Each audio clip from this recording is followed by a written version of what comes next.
of COVID, and the report is giving some really important indications that there is no clear evidence that the two things were directly linked, that is the discharges and the spread of COVID, but it's also indicating that there may be some links in relation to the size of care homes, in that some larger care homes had a higher incidence of COVID cases in that first phase, and that's probably attributable to the number of people in the care homes, but also the footfall into them from staff and initially from visitors. So that there will be further work done on that, but we're drawing it to your attention potentially because it may indicate some national policy subsequently in relation to how we commission care homes, what the ideal size and nature and provision of care will be, also aligned with the National Review of Social Care, which is currently underway. The HSE are doing some visits into care homes, and that's detailed in section 4 as well. In section 5, we talk about the new models of care. We had a really positive session with you, with Karen Perry from Buchan and Associates, showing the data that has come out in relation to our community bed modelling, including community hospitals and also care home beds. There's further work to do in that regard, and the Chief Executive of the Health Board has asked the Medical Director, to chair a short life working group to do a very quick quality assurance piece of work on the robustness of that data. Given that over the last year we've had unusual circumstances in relation to COVID, it's quite right that we make sure that the data that's been used is really robust and that we can make sound decisions on that basis. So that work's expected to be completed in the next couple of weeks, and we'll report back further in that. But you'll see in section 5.9 an outline of the work that we're proposing to continue with while we're waiting that data, and that's key pieces of work to help deliver our strategic plan and a remobilisation plan around review of HPs, the review of palliative care that is just about complete, and the partnership funding investment plan, including other key initiatives. So we want to keep pace up with this work, and we'll bring you back further reports in that regard. The report includes updates on a range of other issues. I'm happy to take any questions and ask you to agree the recommendations outlined in section 2, to note the content of the report, agree to delegate authority to the Chief Officer and to review again at the March meeting, to support the ongoing implementation of the programmes of work detailed at 5.9, and also to note that the annual climate change report has now been submitted. Thank you. Thank you, Patricia. Just briefly before I open up to questions, just a couple of comments from my perspective, I think, around the delegated authority. I mean, certainly Michelle and I have been meeting with yourself and Gillian on that fortnightly basis, which I think, as well as the delegated authority around some of the decisions, is actually, you know, very helpful in terms of that ongoing discussion about the work and activity. And also just to say around the issue of data, and I think, yes, it's very important that we can assure ourselves that the data is completely robust, the one that we're basing our decisions on. But also, you know, I certainly agree the need to continue the activity and the work behind that, so that when we're assured of that data robustness, that we're ready to go, and that work doesn't pause in the interim, because there's obviously a lot of activity that needs to be undertaken to be able to bring reports and develop policy. So we don't really want to pause a lot of that, awaiting robustness of data information. So I think with that, Michelle would like to come in, and then Gordon. Thanks, Fiona. First of all, as always, a good Chief Officer report from Patricia. It's always really helpful and informative. Just one thing I wanted to say, which I think first and foremost before I move to my question, is it's actually really good that we're now looking at the progress that's been made to develop the business case for the Falkirk Community Hospital. I think that's a positive, and I know that we've spoken about that on a number of occasions in our 2-weekly meeting as well, so that's really good. I just wanted to share that with the board. The other thing I wanted, it was really a question for Patricia, and it's about the integrated workforce plan. I know that you've got a stay of execution, so to speak, and you've got some extra time to produce it, but in the meantime you're going to be working on, the government is sending out a template that you will have to work on for March next year, for March next year, 2021. Will we don't need the detail, but will we get some oversight of that as an IJB? Yes, indeed you will. I think it's a key piece of work, and it would be a normal business, but certainly COVID has clearly demonstrated the significant impact of working in an integrated way. Some of the challenges arising from particularly infection prevention and control in care homes have really focused our minds around that nursing contribution to care homes and what that may look like in the future. So yes, you will see that piece of work. The head of HR in the council and the health board have been supporting us in that work, and we had a recent really positive workshop with our managers across the whole integrated partnership that will help inform and develop that plan. So we're required to produce an interim plan by March, and then to have a full 3-year, quite detailed workforce plan for 2022 to 2025. So it's quite a substantial piece of work, and obviously some of these changes from COVID, but also the outputs of the National Review of Social Care will also inform that workforce plan. So it's a really key piece of work. We're a people business, our staff are our biggest resource. It's really important that the IGB has oversight of that. So thank you.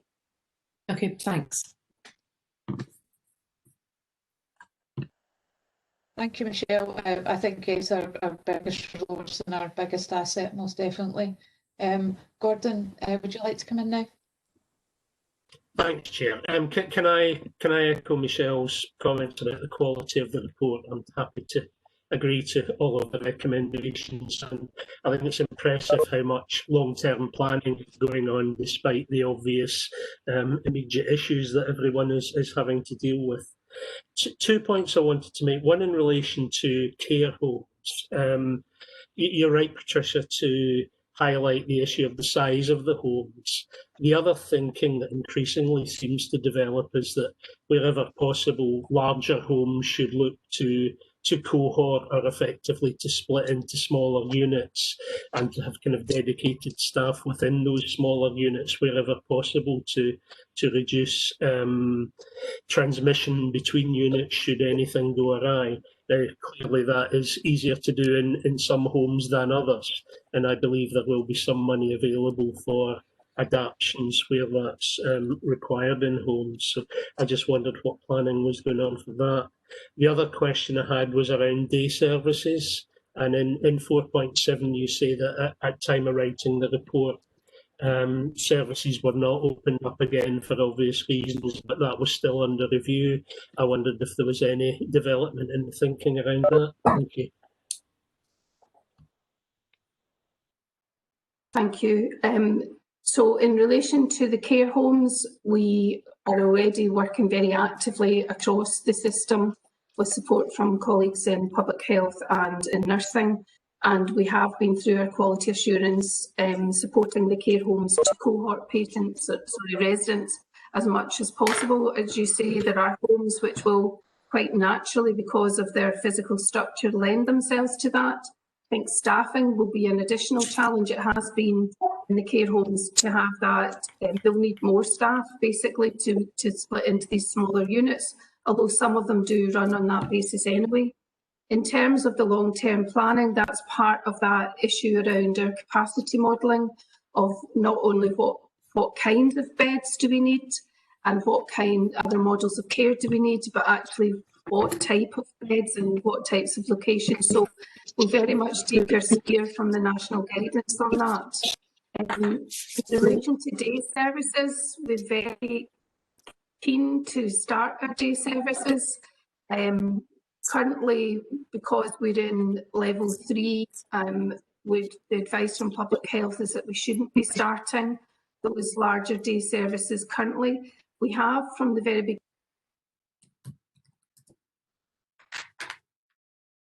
We've lost you, Patricia. Sorry, just went into mute. We have been keeping contact with people who use our formalised or 2 buildings-based day services. Notwithstanding that, some of our other specialist services, day services that we commission have continued. And we're actually in some discussions with a couple of those about how we could better use those services, because one of the providers is saying that they're aware that they're going in to provide support, but so are other agencies, and actually could we release capacity by agreeing across providers or agencies that one agency will take sole responsibility for that individual and provide the range of care, which will be a bit more efficient in the interim and in the short term for us. So we're constantly reviewing that. We have got a real challenge currently around our staff absence. We've got a 20% absence rate across our care staff, which is extremely challenging for us. We've re-established our daily huddle and mobilisation centre to manage the services safely, but we are and have deployed the staff who would normally work in the day services, a number of them into our other care settings, specifically Thornton Gardens. We've extended our intermediate care beds in Thornton Gardens to help with the pressures in the system. So we are at a point, and we've been in discussion with colleagues in the council about how we can get support to keep our care services running at the moment, and we need to keep prioritising and reprioritising where we deploy our staff. At the moment, we have had an increase in delays in discharge from hospital, and some of that is about us being able to provide some packages of care despite our best efforts. There's also other issues in relation to the number of care homes that are closed to admissions, and also people need 2 negative COVID tests before they're admitted to a care home, and they also need to be self-isolating for 14 days, which is a challenge for the care homes in terms of their staffing at the moment. So there are a number of interlinked issues across the system, and at the moment we've not been able to restart those buildings-based day services. The advice in public health is that we don't, but notwithstanding that, we are reaching out and trying to provide support and a service to those families that need it. We're very mindful and that has an impact on the individual, but also on their carers. Thank you. Thanks, Patricia. That makes perfect sense, and it's good to see that that's being done. I know staffing is an issue across lots of care homes as well, purely because of the number of people who are having to self-isolate because they are close contacts of folk with COVID. So it's a challenge for everyone right now. It's good to see that we are all doing our best to get through that. Thank you. Thank you, Gordon. Margot, you wanted to come in? Right, I'd just like to say how impressed I am at the comprehensiveness of Patricia's report, and from a service user perspective, greatly reassured by the continuing work on palliative care and on the public health reports evidence about the care home and the role of discharge from hospital. It was very reassuring. Just a very quick question, and something I may have missed in that whistle-stop tour, as it were. The third sector representation, is there any sort of update on that? I'll ask Suzanne to come in there. Suzanne? Yes, but we've just had confirmation there's been an appointment to the CVS post. So Victoria McRae has been appointed. I think that's out in the public domain. Certainly was an email out. So I've got a call scheduled with her to sort of progress the discussion around IGB membership and also the membership to associated subcommittees of committees of the board in line with the terms of reference. So we'll bring forward a paper to the next board meeting about membership, just to confirm those appointments.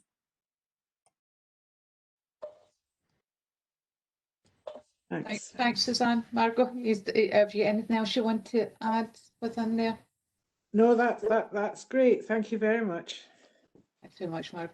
Has anyone else got any questions? Alison?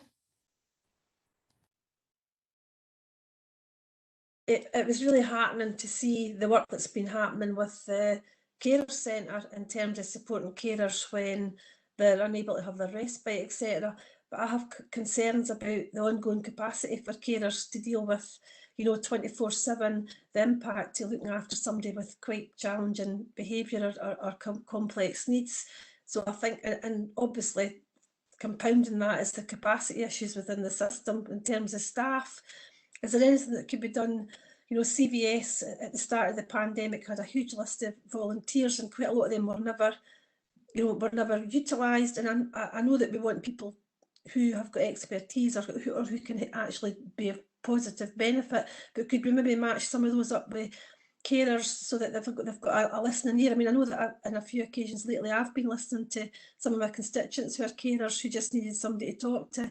So I don't know if there's anything more we can do in terms of supporting people when they're at home 24/7 and they need an outlet to talk about their concerns and their difficulties. Do you want me to answer that, Fiona? Yeah. Thanks, Alison. That is a really key issue in terms of how we support carers, and our new locality manager who started last week has been tasked to do that, to build up those links in addition to what we already do with the carers, to explore how we can support carers, because we may get to the point within the next few weeks where we're going out to families to ask them if we could reduce a care package, if it's safe to do so, and maybe by one visit if there's 4 visits. We're doing all we can to try and get more capacity from a number of different avenues at the moment, but we're anticipating over the Christmas period that we may be very stretched.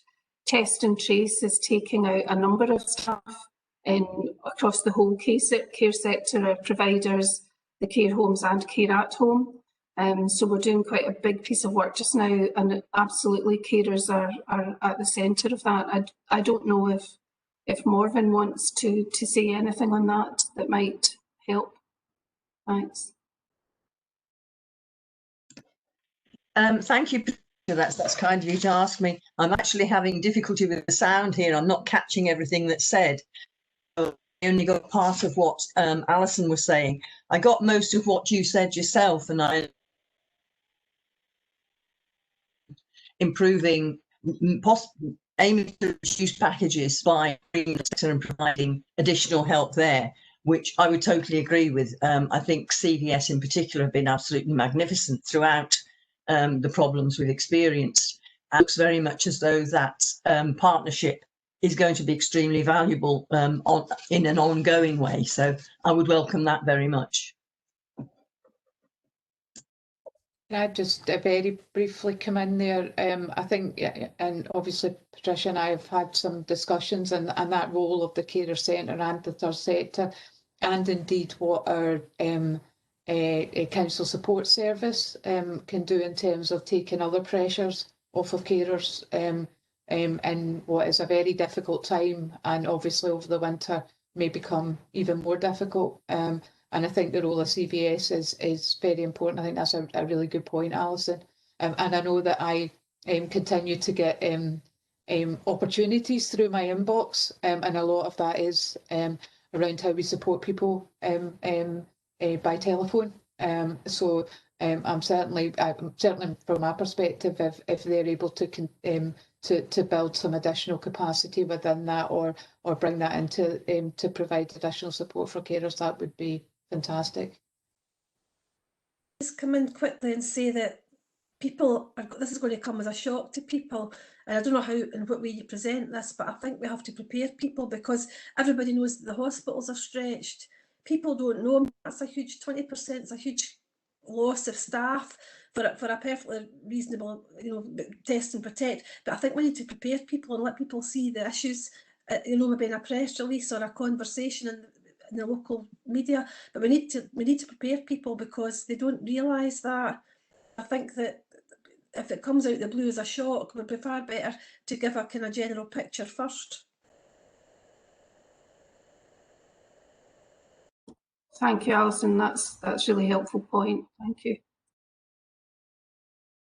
Lorraine, I know you wanted to add something in here. Yes, it was just to add that every day at our daily huddle, we do have representatives from the voluntary sector at our huddle, and every day we do ask about potential for support. But I think we need to acknowledge that what we're hearing from them is that they're also being affected by Test and Protect, and that their volunteer people are down in numbers as well.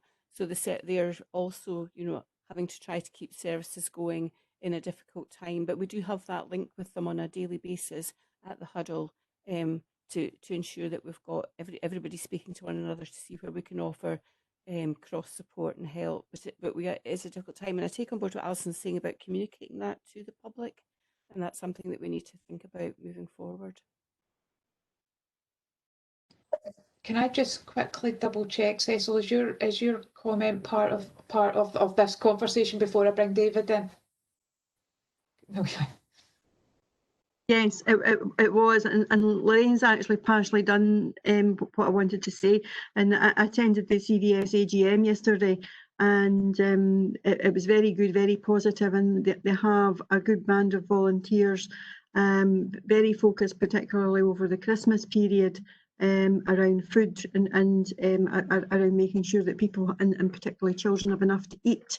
But they are being affected by the Test and Protect, etc.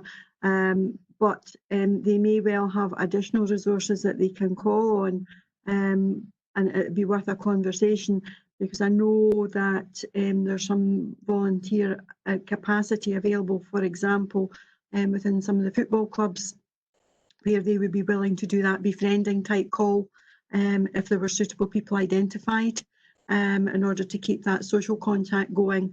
And I'm aware that Stennismuir and Falkirk already do it from their own cohort of known fans, but that there's potential capacity there to maybe to be called on over the next few weeks in particular, and over the Christmas period, because loneliness and isolation, particularly at this time of year, and considering everything we've been through, is going to be a huge issue, not just for older people either, people who may be on their own, and with the additional restrictions coming in, not being able to have that same physical contact with family.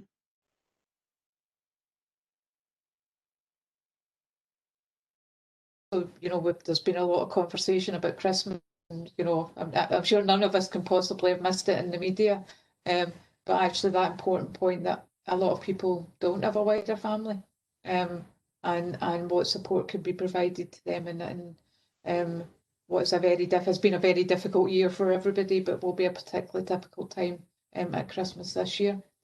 David, can I bring you in now? Thank you for your patience. Thank you, Fiona. My comment was about the Public Health Scotland report about the discharges from hospital to care homes.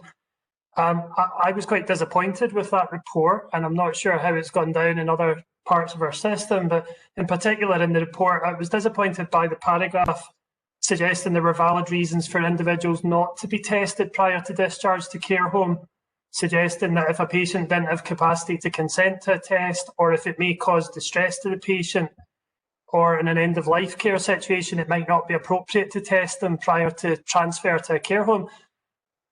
I think we need to consider how we interpret that locally going forward, because I personally wouldn't consider any of these three things as a reason not to test, given the possible implications for every other resident in the home and the manner in which we care for them and nurse for them when they come into the care home. So I don't know why that paragraph was put in Public Health Scotland's report, and I'm really quite concerned that it might be interpreted going forward in a manner that would be wrong, in my opinion.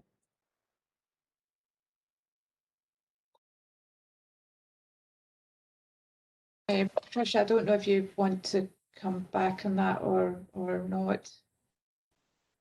Angela? No, if Angela might want to comment on that. Do you want to come in on that? Yeah, thank you. And I think if you were with us in our oversight group, as Patricia mentioned in her report, I mean, I think we have taken an extremely serious view on how do we make sure that we treat everyone the same. And certainly, if anything, I think from a Forth Valley perspective, there is absolutely no suggestion that any of those reasons, any of those in that paragraph would happen in Forth Valley. I think I would take up your challenge, though, about how do we test that and build it into all of our decision-making process, because I would suggest that, you know, there's a kind of real moral and ethical dilemma as well as a human rights dilemma there. I think decisions around all of these things can be very individual, as you know, David, with clinicians, with families, and that's absolutely right. And there may be cases where that's right, but it certainly shouldn't be a blanket thing. And I would be happy to work with you and Patricia and the chief officers with public health across the system to make sure that we are absolutely clear that that wouldn't happen here, unless there was a reason for that, and that was decided by families and clinicians and the individual alike. So I could take that as an action, Patricia, and I could take it through the tactical groups, as Lorraine has talked about, the huddles, and also to the care home strategy group and up to the AG. And if you wanted to be involved in that, David, that would be perfect. But I couldn't agree more. Yeah, it's really good to hear. Thanks. Thank you. Thank you, Angela. I'm just going to see if there's any further comments or questions. No, don't think I see any. Thank you very much for the discussion. Are we happy to agree the recommendations? You can nod at me, that's fine. Thank you very much. With that, we're going to move on to 3 items on the agenda. So it's going to be the Gillian show for a little while.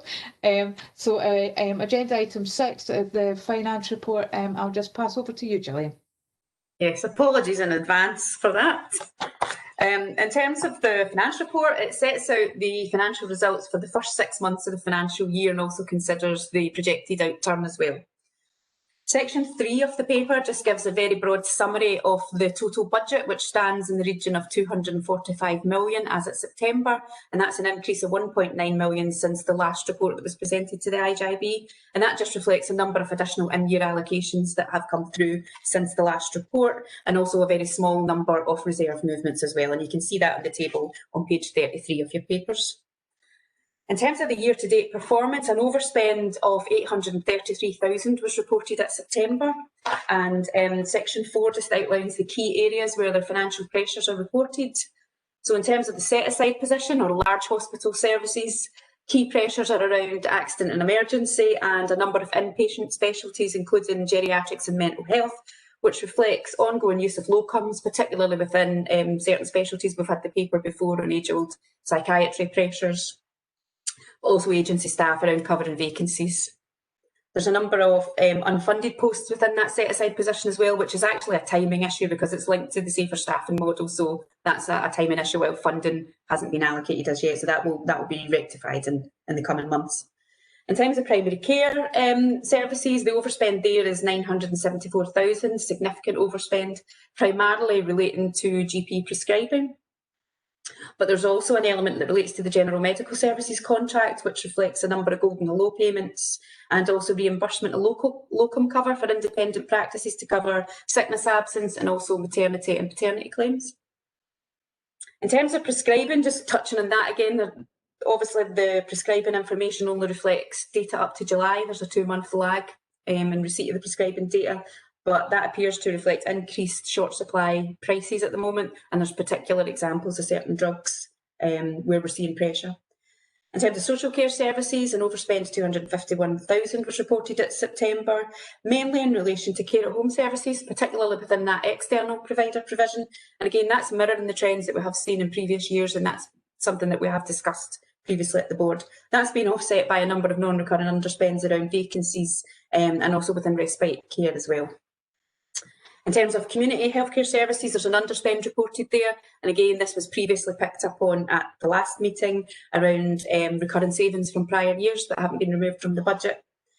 However, there's also an element of non-recurring savings that we're seeing coming through, primarily around vacancies within certain services, just a delay in terms of getting people in post. However, there's pressures there ongoing within Falkirk Community Hospital around pay, and also the impact of high-cost complex care packages as well. Obviously, an element of that year-to-date overspend will reflect delays in achieving efficiency savings, and we've previously discussed the impact that COVID has on that, but there's also non-COVID reasons, I guess, for some of those delays in terms of achieving savings. The table at section 4.9 just gives a very high-level assessment of the risk of delivery in year. And as we've said previously at the meetings, that risk in terms of the red and amber is more around the timing of when savings will be delivered rather than the fact that they aren't viable schemes as such. So it's just that knock-on impact about when they will actually come through. In terms of the impact of COVID, around £3.7 million worth of funding has been allocated to date. There is a around £25 million allocation being allocated recently to NHS Forth Valley, which also covers the IGIBs, and we're working with the Scottish Government to work through the breakdown of that allocation. I'll be able to confirm that in due course.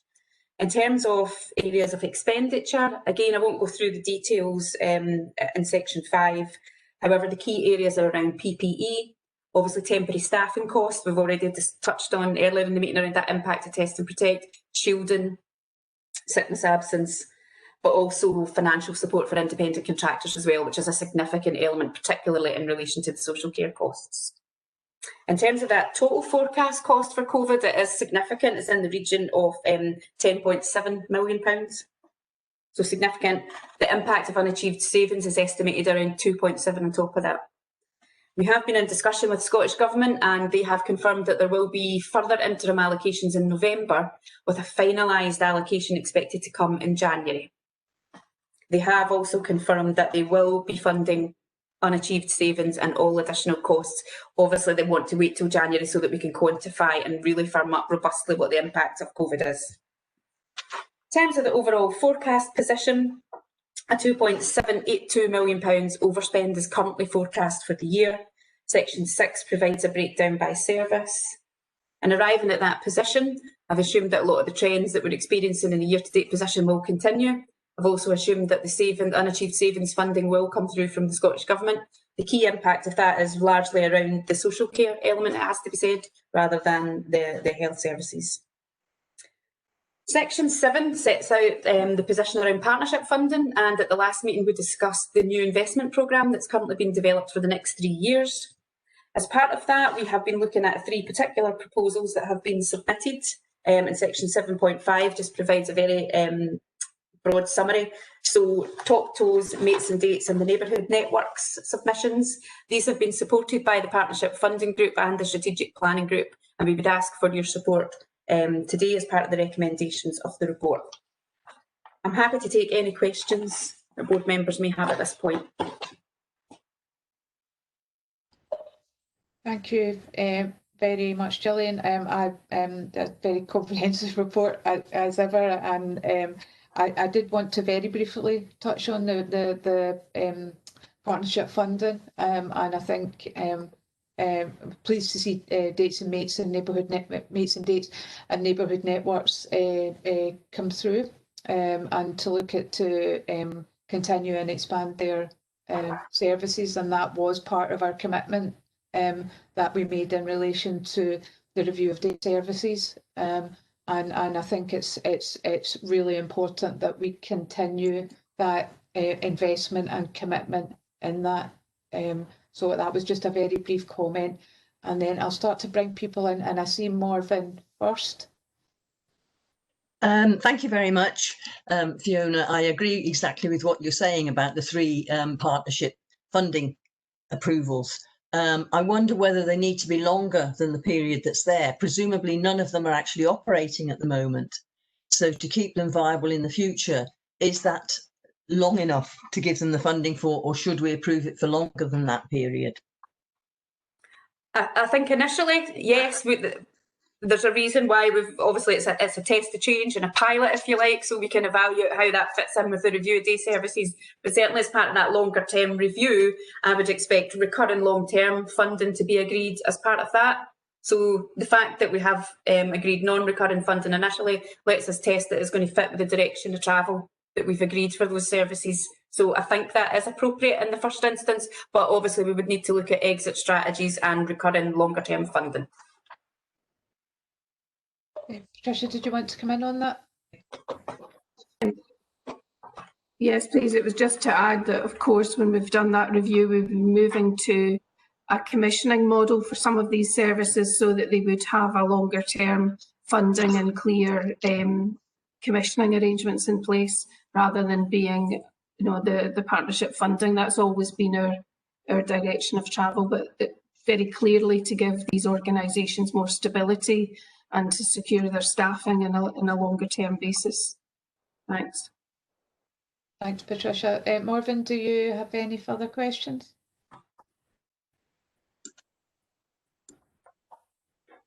Okay, I've got Gordon and then Margot. Thanks, Chair, and thank you for the very clear report, Gillian. I'm very glad to hear there is now commitment in relation to unresolved savings, because the fact that that has been an expectation has been a bit of a worry for me, given that 2.7 million is a fairly substantial sum of money. So it's great to see that coming forward. I think there are a number of kind of longer term implications, as you say, in relation to not making savings this year and the impact on future years. And I think Audit Committee will be having a close look at some of this at the next meeting coming up soon.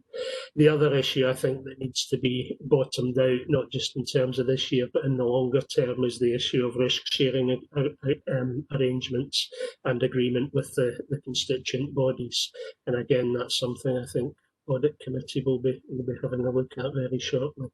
So I think there is some good progress there, although there are a number of issues we need to look at longer term. Yep, thanks, Gordon. I think you're right, and we'll perhaps pick up on the impact of the recurring savings when we look at the next agenda item. But in terms of risk sharing, sorry, I should have said as well, in terms of the current financial year, the recommendation is that we continue in terms of what was agreed last year, where each partner meets the pressures within the services that's been delegated to them. I don't know if there's any particular comments. Obviously, it's a recommendation in the report, so happy to take opinion on that. Has there been discussion with the Council and the Health Board on that point, Gillian? Informally, yes, and they are content with the recommendation in the report as well, but obviously it was coming here today for approval by yourself. Thank you. Thanks, Gordon. I've lost Mark. There you are. You've moved on my screen. If you'd like to come in now. Right. It's perhaps not a legitimate question of you, and I might sort of pass it on to David Heron, but obviously concerned about the sort of spending patterns in primary health care and this whole the prescribing issues. I'm wondering if there are any plans to bring patients on board with more communication, because I think some access difficulties and changes in necessary changes because of the volume of work in the way in which people seek their repeat prescriptions. If any work is going to be done really on bringing about savings by educating the public as to what they should do. Yeah, I think that's a really excellent point, Margot, and there is work going on at the moment, particularly around those messages to the public. So there's national campaigns, but I think we could probably do something locally around that. There's also work, and David might want to comment, that practices are doing at the moment in terms of looking at the ordering process. So obviously how a patient orders their script can either be done by the patient themselves or perhaps through their pharmacy that order it direct. So there's various variables within that in terms of the source of the ordering, but practices are looking at where there may be instances where items have been over-ordered, and that could just be for various reasons. So they're looking at whether that could be streamlined, because I guess we all know instances of people who have, their cupboards full of medicines. So it's a bit streamlining that ordering and process, but I think you make excellent points. Thank you. David, do you want to come in on that? Yeah, Margaret, it's something every year. It really frustrates me when we see the prescribing data and it's gone up again. In January, I think it was this year, or just before that, we did set up a medicine resource group in Forth Valley, and there's a primary care medicine resource group, which is a branch of that, which was really to try and control prescribing spending across the health board. You know, it has been inhibited a little bit in progress by COVID, and we don't really have the results of that yet. But GP practices did sign up to a prescribing initiative savings in August time, and we're hoping that will deliver some savings as practices manage to get through the work that was involved in that. But we do have a branch of that medicine resource group that's looking specifically at medication overuse and communication and messages to the public.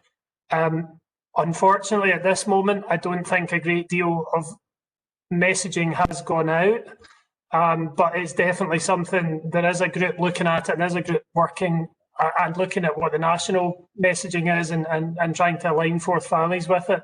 But yeah, it just frustrates me so much every year when you see prescribing's going up again. There are, of course, elements of that that are really not out with our control. One of the most commonly used antidepressants, sertraline, has gone up in price by about 6 times this year, 6 times its cost, and there's nothing we can do to control that. Really. So very frustrating, and yes, we are looking at that intensively. Yeah, I think part of the issue, as David's pointed out, there's so many factors within prescribing. You know, there is the short supply issue around the prices. That sertraline drug has had a massive impact. So I think the 100 milligram 28 tablet packet was around under £2. But come March, it shot up to £18 a pack. I mean, it's phenomenal, the impact that has. And also there's tariff adjustments that's linked to the community pharmacy contract as well. There's the patient order, then there's what the actual prescriber prescribes. So there's so many variables that affect it. It's a really difficult budget to influence. I'll just make a very quick comment there. I've taken a number of medications. I had a lovely call from a pharmacist who's now employed within the practice, a number of practices that in the area. Around the different options and how cheaper options and etc. And that you know it was very helpful, and I think that one-to-one conversations are really important and really helpful. I have a question. It's actually I had written it down, but I forgot about it. Was around the medicine short supply, and I might be asking you to take your crystal ball out. But around the issues, you know, we're going to start very soon facing the issues around Brexit, and obviously there's issues around supply, but do we have even a little bit of an idea of what the impact might be on the prescribing budget? In a word, no. I know the pharmacy director is looking at this around, you know, particular issues, because we do know there's certain class of medications that could be affected. And I know the suppliers have been asked to keep that 6-week buffer stock in the UK and so on. So, you know, that information has been circulated direct to the pharmacy level. But in terms of the impact on prices, it's so difficult to try and estimate. Yeah, I know I was kind of asking your crystal ball, but I think it's definitely an area of concern, and until we know those first few months, I guess, will be give us a little bit better picture from January. Yeah.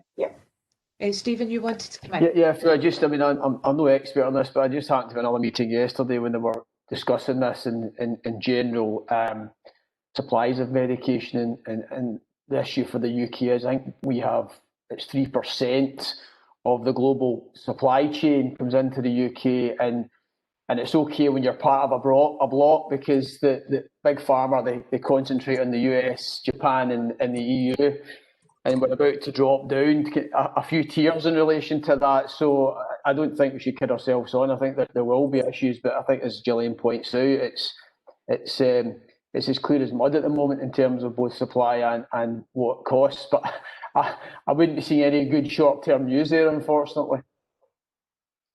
Yeah, I think the pharmacy director had suggested around 80% of our medicines touch Europe at some point in terms of entry to the UK, so there's potential for it to be huge disruption. Robert, you want to come in? Yeah, just on the point around Brexit and pharmacy stocks, etc. And we're seeing an increase in levels of prescribing. I'm just wondering if the public have got the same sort of fears as we have around medicine supply and they're stockpiling it.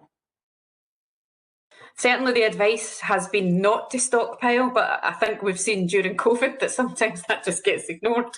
So that is absolutely a risk. I think, you know, people might tend to actually order the repeats in advance. We've certainly seen that in March with COVID. You know, in advance of the lockdown, people wanted to go and get my repeat prescription, even though technically it wasn't quite time to collect it. So that is a risk. Yeah, absolutely, Robert. Thank you. Can I check? Is there anyone got any more questions or comments? No.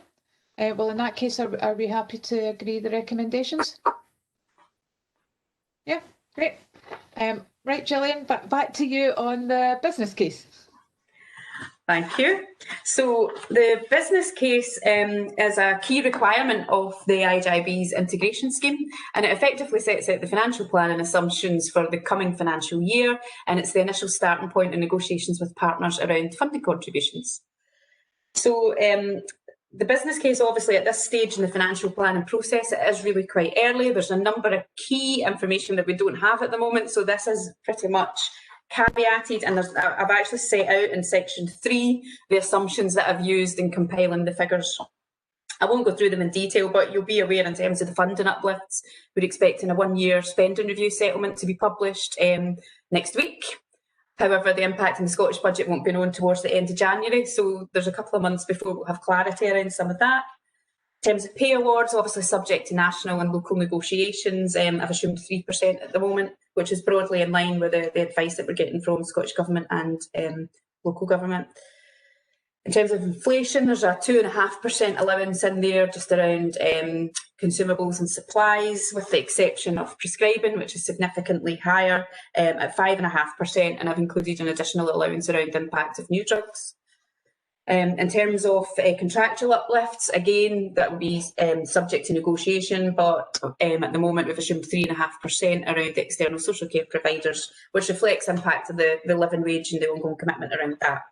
We've already touched on Brexit. There is no allowance being included around Brexit. There's no allowance being included around the recurring impact of COVID-19, and I understand that financial planning assumption guidance in relation to that will be coming out next month from Scottish Government. I would imagine that that will include things like PPE and the ongoing impact around the staffing around test and protect. In terms of national policy developments, members will be aware that there is a review of adult social care underway at the moment. However, that won't report back till January, so I haven't made any assumptions around that. And similarly, in terms of the General Medical Services contract, the assumption is that that will continue to be fully funded by the Scottish Government. However, we have consistently highlighted a risk in terms of the deadline for implementation of that contract, which is by 1st of April 2021. If that deadline is to be met, we would need significant additional recurring funding to be able to recruit the numbers that we think we need as part of our improvement plan. I understand Scottish Government are in discussions with the BMA around that, but we haven't had any update at this stage.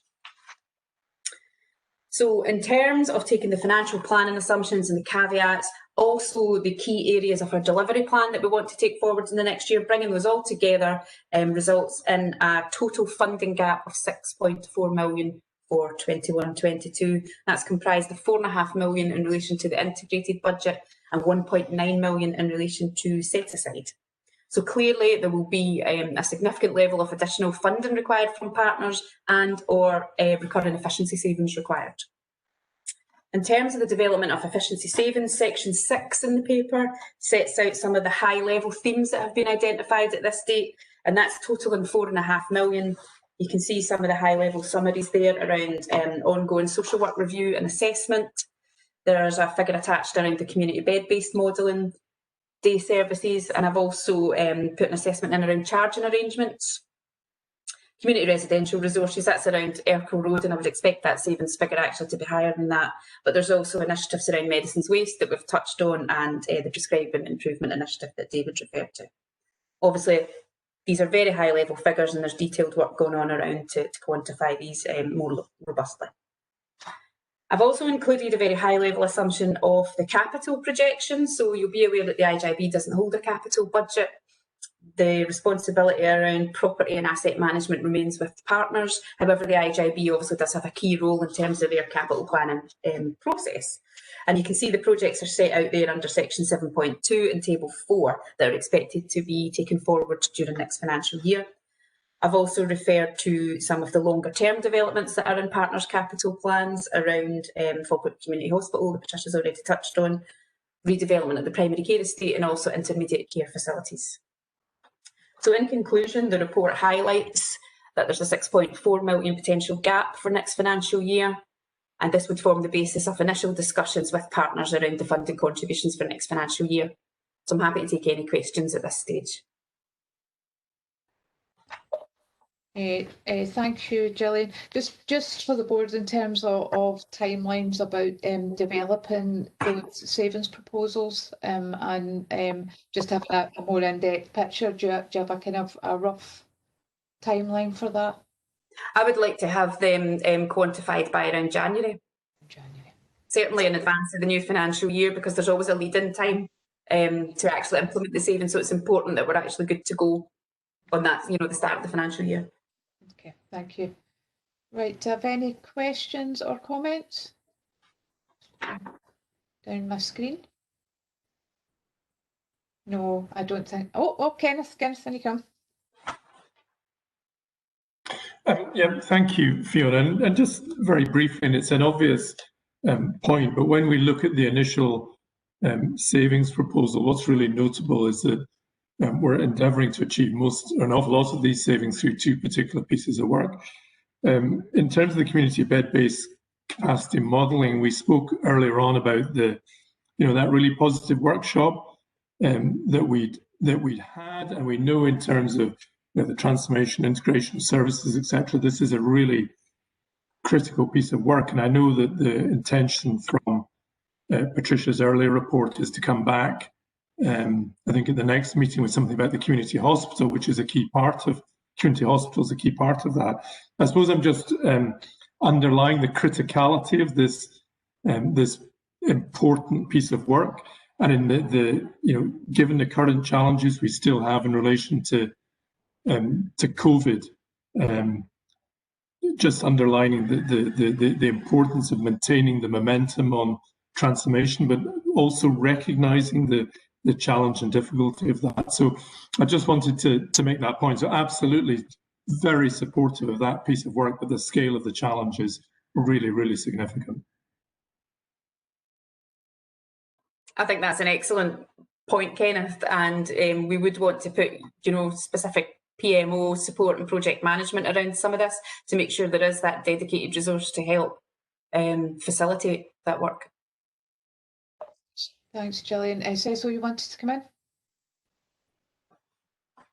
It was actually a wee bit in relation to the previous report and any impacts on this going forward. And that we know that there's potential for further challenge, excuse me, around mobilisation plans, excuse me, and loss of income. Do we anticipate any additional support that may actually come from government that may help to offset the deficit? Sorry, excuse me. In terms of COVID, do you mean? I'm treating that totally separately at the moment. That's the advice from the Scottish Government, is to keep the COVID assumptions separate, and there will be another template to complete around the financial plan and assumptions for that. But yes, I am expecting that there will continue to be Scottish Government funding available in the next financial year around the ongoing impact of COVID. And is that likely to impact on the potential deficit going forward? No, in terms that the COVID is treated separately, so that deficit position excludes any impact of COVID. Including loss of income? Loss of income would be reported as part of COVID. If it was directly attributable to COVID, I would treat that separately. Certainly this year we have included provision for loss of income related to COVID as well, so I would continue to expect that to be funded by Scottish Government. Okay, thank you. Thanks, Cecil. Any other comments or questions? Patricia?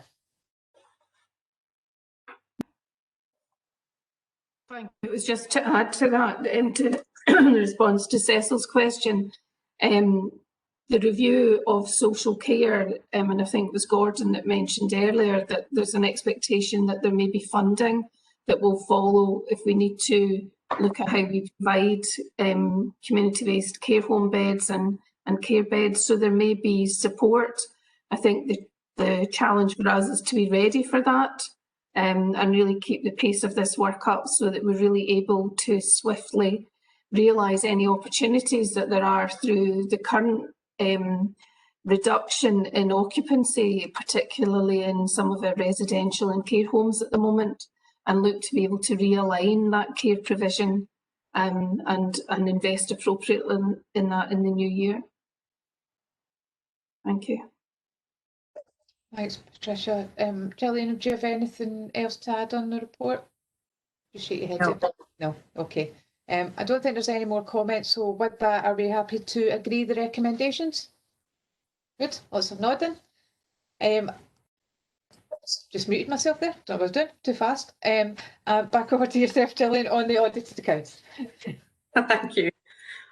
Yep, so this paper presents the 1920 audited accounts. Normally these would have been presented to the audit committee, but as we've previously discussed, due to the impact of COVID, that's meant that some meetings have ended up being cancelled and so on. So in terms of timescales, it's been brought back to the IJB.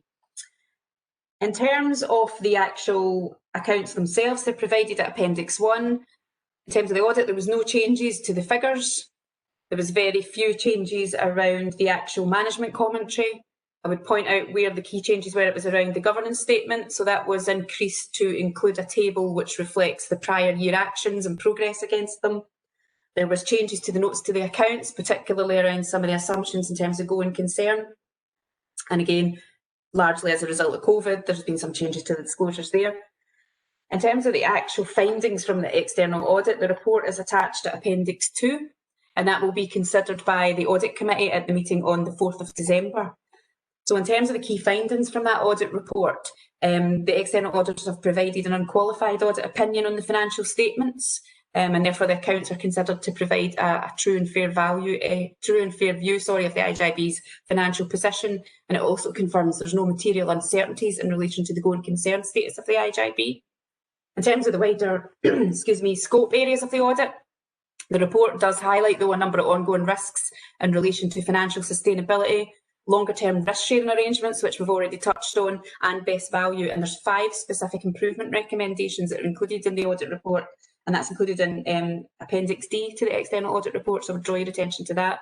All 5 of those recommendations have been accepted and approved by myself and the Chief Officer, and there's quite ambitious timescales attached actually to the action around those, so I would ask you to have a look at those. Happy to take any questions on the accounts. Okay, thank you, Gillian.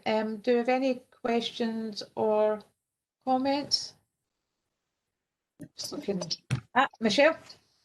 Yeah, I think that there was absolutely no surprises in terms of that. A little bit disappointing, but nothing. And I know Gillian, and we've had a chat about it already. Absolutely no surprises. I would agree, and I'll probably mention that later on as well. I mean, we need some clarification and some formal agreement around the risk sharing.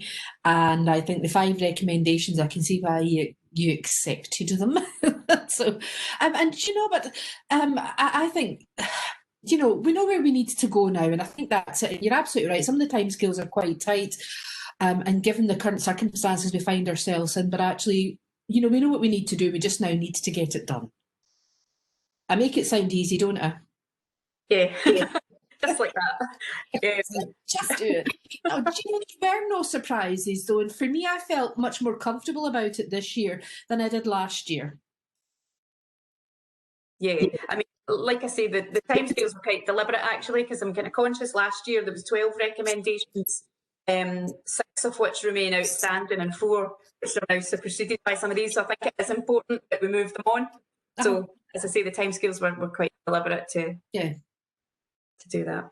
No, I think that's good. you very much, Michelle. Do you have anything else you want to add? Me? No. No, okay. Gordon, can I bring you in? Thanks, Chair. Yeah, I mean, obviously, as Gillian said, it's unusual to have accounts coming that haven't been through audit committee, but you know, lots of things are unusual this year, as we know. So that's where we are. I think I'm obviously very happy to see an unqualified report. That's always the first thing I look for, and can I kind of pay tribute to Gillian and everyone who's been involved in getting the audit completed on time in such a challenging period with so many other things to worry about. I think we've talked about some of the longer term issues, and I do think there's quite a job to be done there. There are some outstanding recommendations, as you say, as well as some new ones, some of which are the same issues or supersede some of the issues that were outstanding. So Audit Committee will have a good look at these, both in terms of how we take them forward and also in terms of having a plan to make sure we stay on top of progress that's been made over the next year so that we do achieve progress on the issues that are there. So overall, I think it's a very good report in the circumstances, and I'm happy to approve it. Thank you. Thank you very much, Gordon. I would agree completely on the amount of work Gillian has been putting in relation to the work that's ongoing, but also in relation to the financial report in relation to COVID as well. So there's been a lot on our plate, and thank you for that feedback about the audit committee and how you will progress that. So that's really helpful. Is there anybody else who's got any comments or questions? Just checking out my screen. No, doesn't look like it. So thank you very much, everybody. And if we're just happy enough to agree the recommendations and approve the accounts. Agreed. Thank you very much. With that, I shall move on to agenda item 9, remobilisation, recovery and redesign. Now, I've got head of integration, and there's two of you. Is that Lorraine or Martin? It's Martin. Thank you very much, Martin. On you go. No, I think this is me. This one. Sorry. Lorraine, on you go. I just like to keep people on their toes. Good morning, everybody. Just draw your attention to the remobilisation report, and this is just a very short update report, because as you can all imagine, this is very much a report written in a moment in time, because with COVID we have certainly been experiencing a lot of changes and having to respond practically on a daily basis recently. And just to offer assurance, it's been mentioned before that we have, as a partnership, we have always maintained a position of preparedness, and we have always been able to have the facility to be able to remobilise our mobilisation centre and our huddles and our response very quickly as the pandemic has changed within our community, and we continue to do that. So this report, it really just, we've always said that our remobilisation would be about our delivery plan. It very much reflected what needed to be done in a post-COVID community, and we continue to work through that, and the updated action plan is at the end of the report. But I just wanted to bring to your attention the key things that we have been undertaking in this recent period with regard to remobilisation, and that is in line with Scottish Government requests with regard to our vaccination programme, our test and protect and surveillance, and obviously ensuring that our health and social care services are continuing to be provided, and that we continue to communicate with people. So our winter flu vaccination programme for the Health and Social Care Partnership has been provided via the community pharmacy service, the local pharmacists. So I haven't got any numbers for that as yet. I have requested, but obviously that will need to come through the community pharmacy department. But the winter flu programme, vaccination programme is going ahead for our staff and for our residents in care homes. And we will be building on, the request coming from Scottish Government is that we will be building on this vaccination programme when the COVID vaccination becomes available. So again, building on lessons learned we used from the first phase of the COVID pandemic, we'll be looking at that to see if that has been as responsive as we need to be when we get the instructions with regard to the COVID vaccination. Our test and predict and surveillance response, as you're aware, at Forth Valley and the partnership were front leaders with regard to the care home assurance surveillance, and all our care homes were registered with the National Assurance Programme on the TURAS platform and reporting daily to Scottish Government. That they have required quite a bit of assistance to do that, but we have got there. As you know, we have had a bit of a deteriorating picture in one of our care homes recently, but as a partnership with the NHS and with public health, we have provided extensive support to that care home. Our ongoing provision, as I say, we are continuing to work through our delivery plan, although we have been involved with the work of the development of the Urgent Care Flow Centre within Forth Valley Royal Hospital and the relocation of some AHP services to support that work. We continue to work on our delayed discharges. As Patricia has already alluded to, we have experienced a rise. I just noticed today it is coming down a little bit, but that is due to external factors that have previously been discussed with regard to admission to care homes and provision of care at home with the test and protect issues that we have within our workforce. But we continue to work with everything that we can and do everything we can to support our discharges, and our increase in intermediate care beds in Thornton Gardens was part of that programme to ensure we supported flow through the acute sector during this time.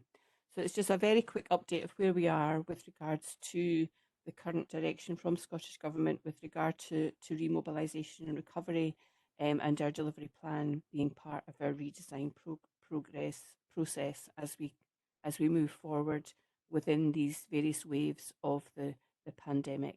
And this report is for noting, but happy to take any questions.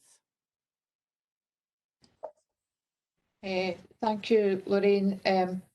Just a couple of comments from me. I wanted to say a thank you to Patricia and also the team at NHS Forth Valley around the vaccination, where issues have occurred that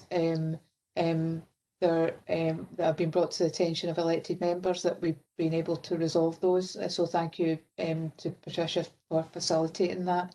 And I think that it's important when there's little things that need to be tweaked and little assistance for individuals that's able to happen. So that the programme has been responsive, I think, has been really helpful. I did want to ask just one question on the Urgent Care Flow Centre. Now, I believe it is at the beginning of December. I just wanted to double check what the timings are around that now. I know there's been a slight change. Yeah, I think the Flow Centre is already being established in the therapies department in Forth Valley Royal Hospital, and then the second part of the programme is due for the beginning of December.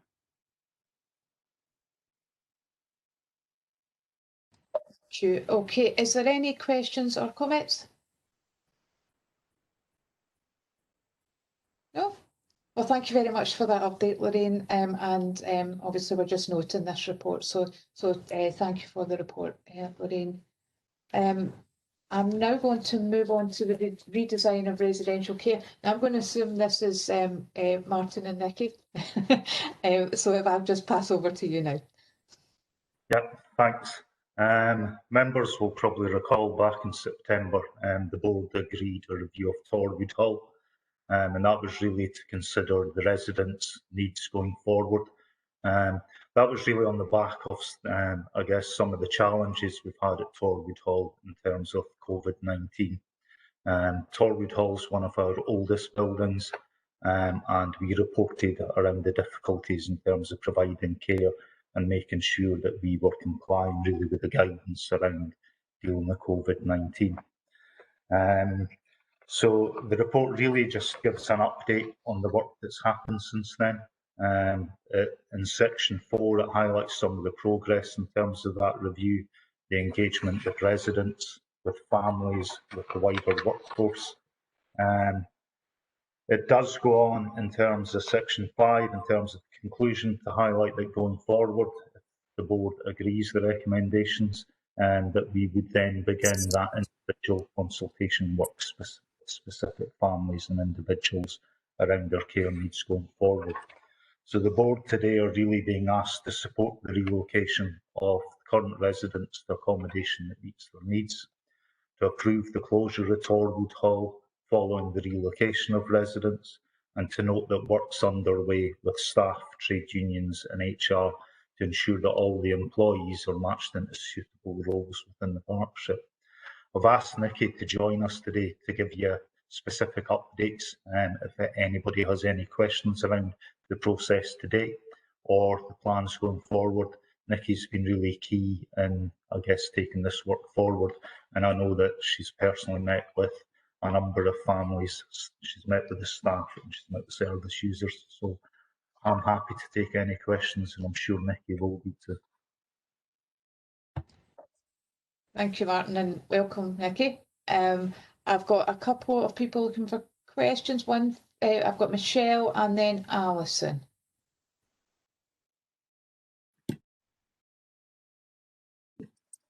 Thank you, Fiona. Sorry, I took a while there to unmute myself, which is an odd situation for me to find myself in. Anyhow, really good paper, and obviously, as Martin has said, it came before, and I know, you know, a process like this is never an easy process to undertake, especially when we're talking about people who've lived somewhere for a long time. However, I do appreciate, as an IGB, we need to be pragmatic and take a strategic approach to this about what's best for the residents who live there, you know, and their families as well. I guess all I'm looking for is assurance to the IGB that the views of those living there will be taken into consideration when we are looking to reallocate them or relocate them, sorry, elsewhere. And the second thing is that just again assurance that we will continue to receive update reports about the progress in due course. Thank you, Michelle. Nikki, are you? Yeah, hi Michelle. Yeah, absolutely. Everyone would be having input with their allocated worker or have a worker appointed to them. Obviously, all residents have allocated key workers as well, so assessments would be carried out.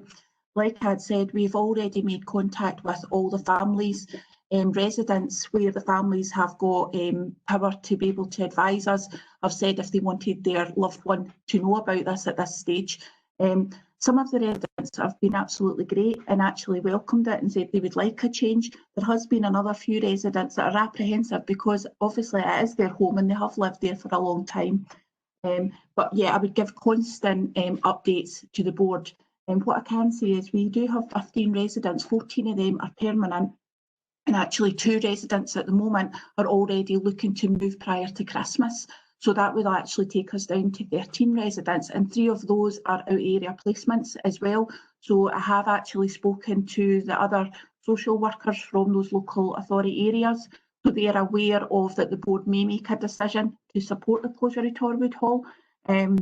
I would say that there has been a mixed response, you know, obviously from some of the families, but they were aware that the paper was going to the board today and a decision would be taken, and what they have asked is to be constantly updated so that they can be involved every step of the way. I have got vacant beds within my local authority care homes that I manage, but also there is bed vacancies in other care homes externally. So again, that would all be taken into account. That is very much up to the cared for person and the family to decide where they would want to go. And because of COVID, we may not be able to get in to visit care homes. So again, it would be up to myself and the staff to do some kinds of social care stories and to do some pictures and let them have like a view of the care homes so they can make informed choices. So yeah, very mindful that this is somebody's home that we're talking about.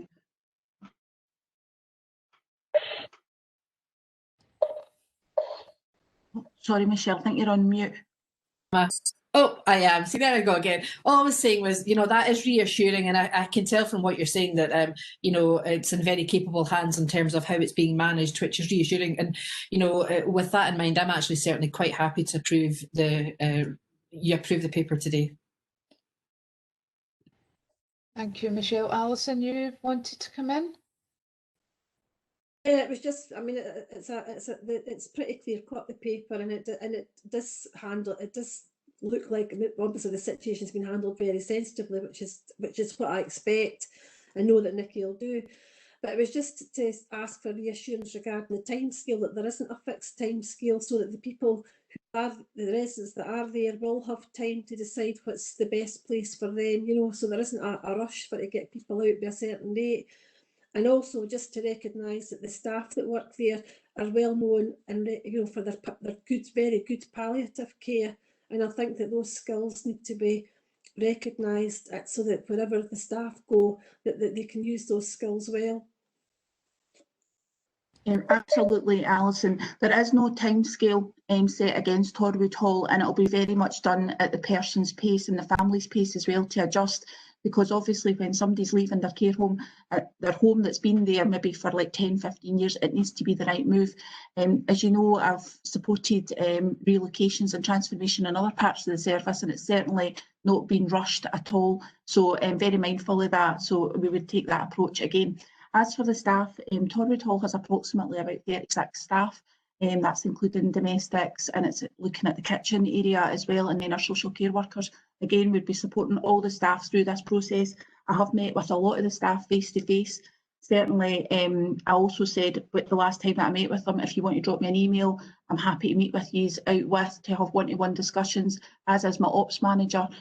So again, we would be supporting them through the process. We have spoken to the trade unions, just initial discussions, and we have spoken with HR as well, so that everybody is in the loop. And again, that will be done sensitively as well, and we will support each staff member in case there's any other areas that of a skills gap where maybe a staff member needs any additional training to move forward in a new role. But obviously we have other care homes that are under my remit, so we'll be looking at putting people into those jobs, so that actually it's a social care officer, social care worker post, so it's a generic post.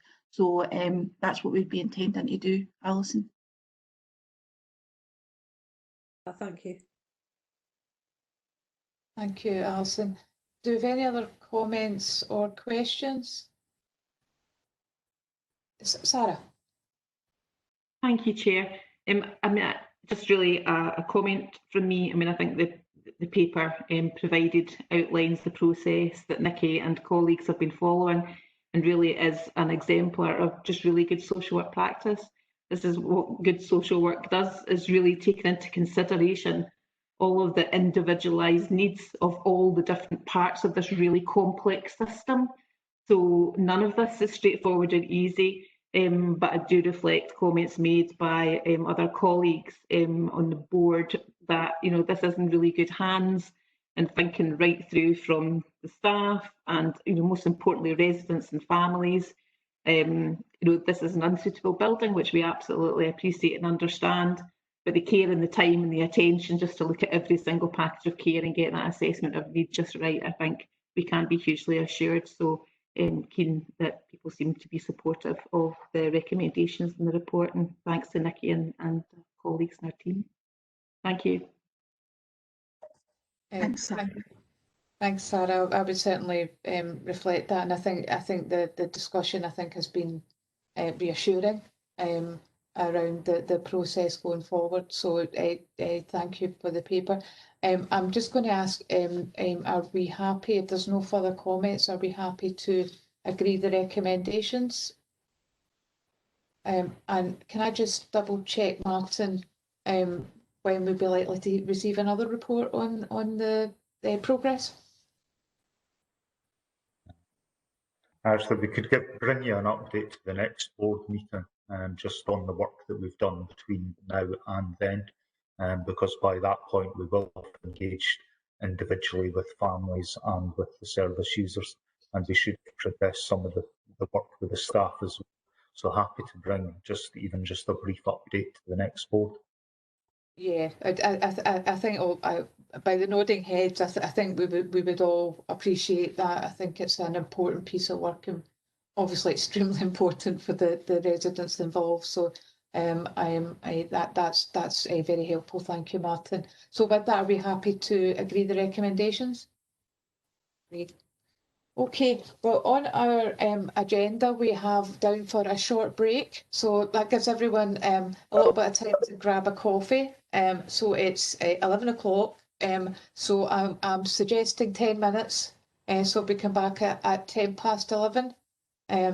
And we can continue the meeting. So thank you everyone for your involvement so far.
Margot, can you hear me at the moment?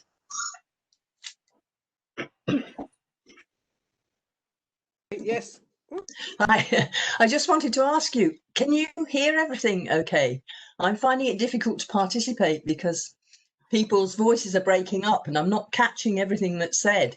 Is it just my machine that's the problem, or is it general? I think it might be your machine. I'm okay at this end. Are you on a, sorry, you on an iPad or are you on a laptop? Laptop.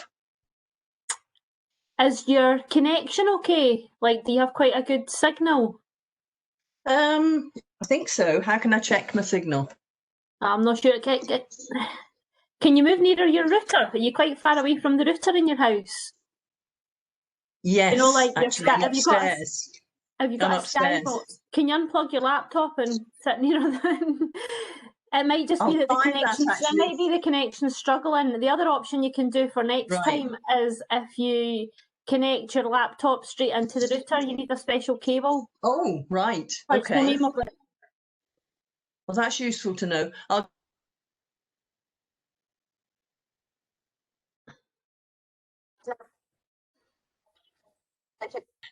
Karen. Okay, no problem. The joys there. So I like this committee, you schedule tea breaks. I know, yeah. Yes, need a little break in between, just a little comfort break for everyone to get a coffee.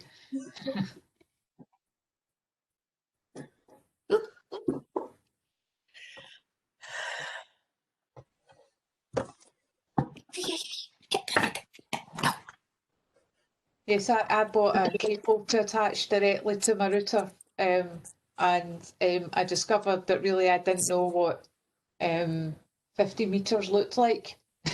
I think I've got about a mile of cable that I can't use, but it seemed that I thought, well, I probably need something quite long, but actually maybe not that long. I would probably reach to the municipal buildings with it. Sounds like social distancing for devices, doesn't it? Fiona, that's more than 25 of you. It's probably about like 30 of you. Yeah. If you like Fiona's one up against the other. Maybe you just have a very big house. Well, also the minute I touched it, it managed to roll itself into a ball. I've never managed to untangle. Do you know, I'm terrible with cables. They always get tangled now. I absolutely hate it. In fact, we've got some lights outside around some wooden furniture we have, and it got tangled and I pulled it and it completely snapped. I was tempted to blame it on a rat that's been seen in the garden, but I did admit it was me.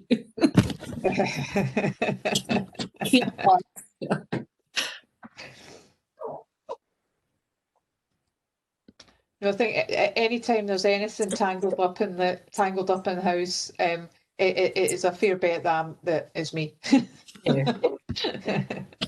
You'd think someone could develop cables that were, you know, like the old telephone. You can get them for your garden stuff, can't you? Like the old telephone cords that just. Yeah, certainly, but obviously not. I'm just checking. I've got everybody back. Just waiting for some cameras to come on. We'll just give it a little. We'll give it one more minute, and then we'll start on again. Okay, I think I've given it a minute. That's so. I think with that, we welcome back everybody, and now I am have lost my paper in my pile. I've managed to put them together. Is the review of the integration scheme. So I believe that's Colin.